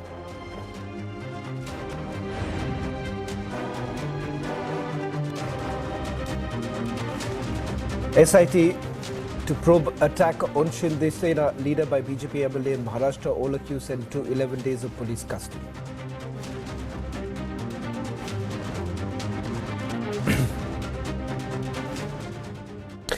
Ladies and gentlemen, Delhi Chief Minister Arvind Kejriwal has been surrounded by umpteen troubles. Starting from the liquor gate scam, where time and again he has been skipping the summons. In fact, 5 summons have already been skipped. And now the Enforcement Directorate has filed a complaint against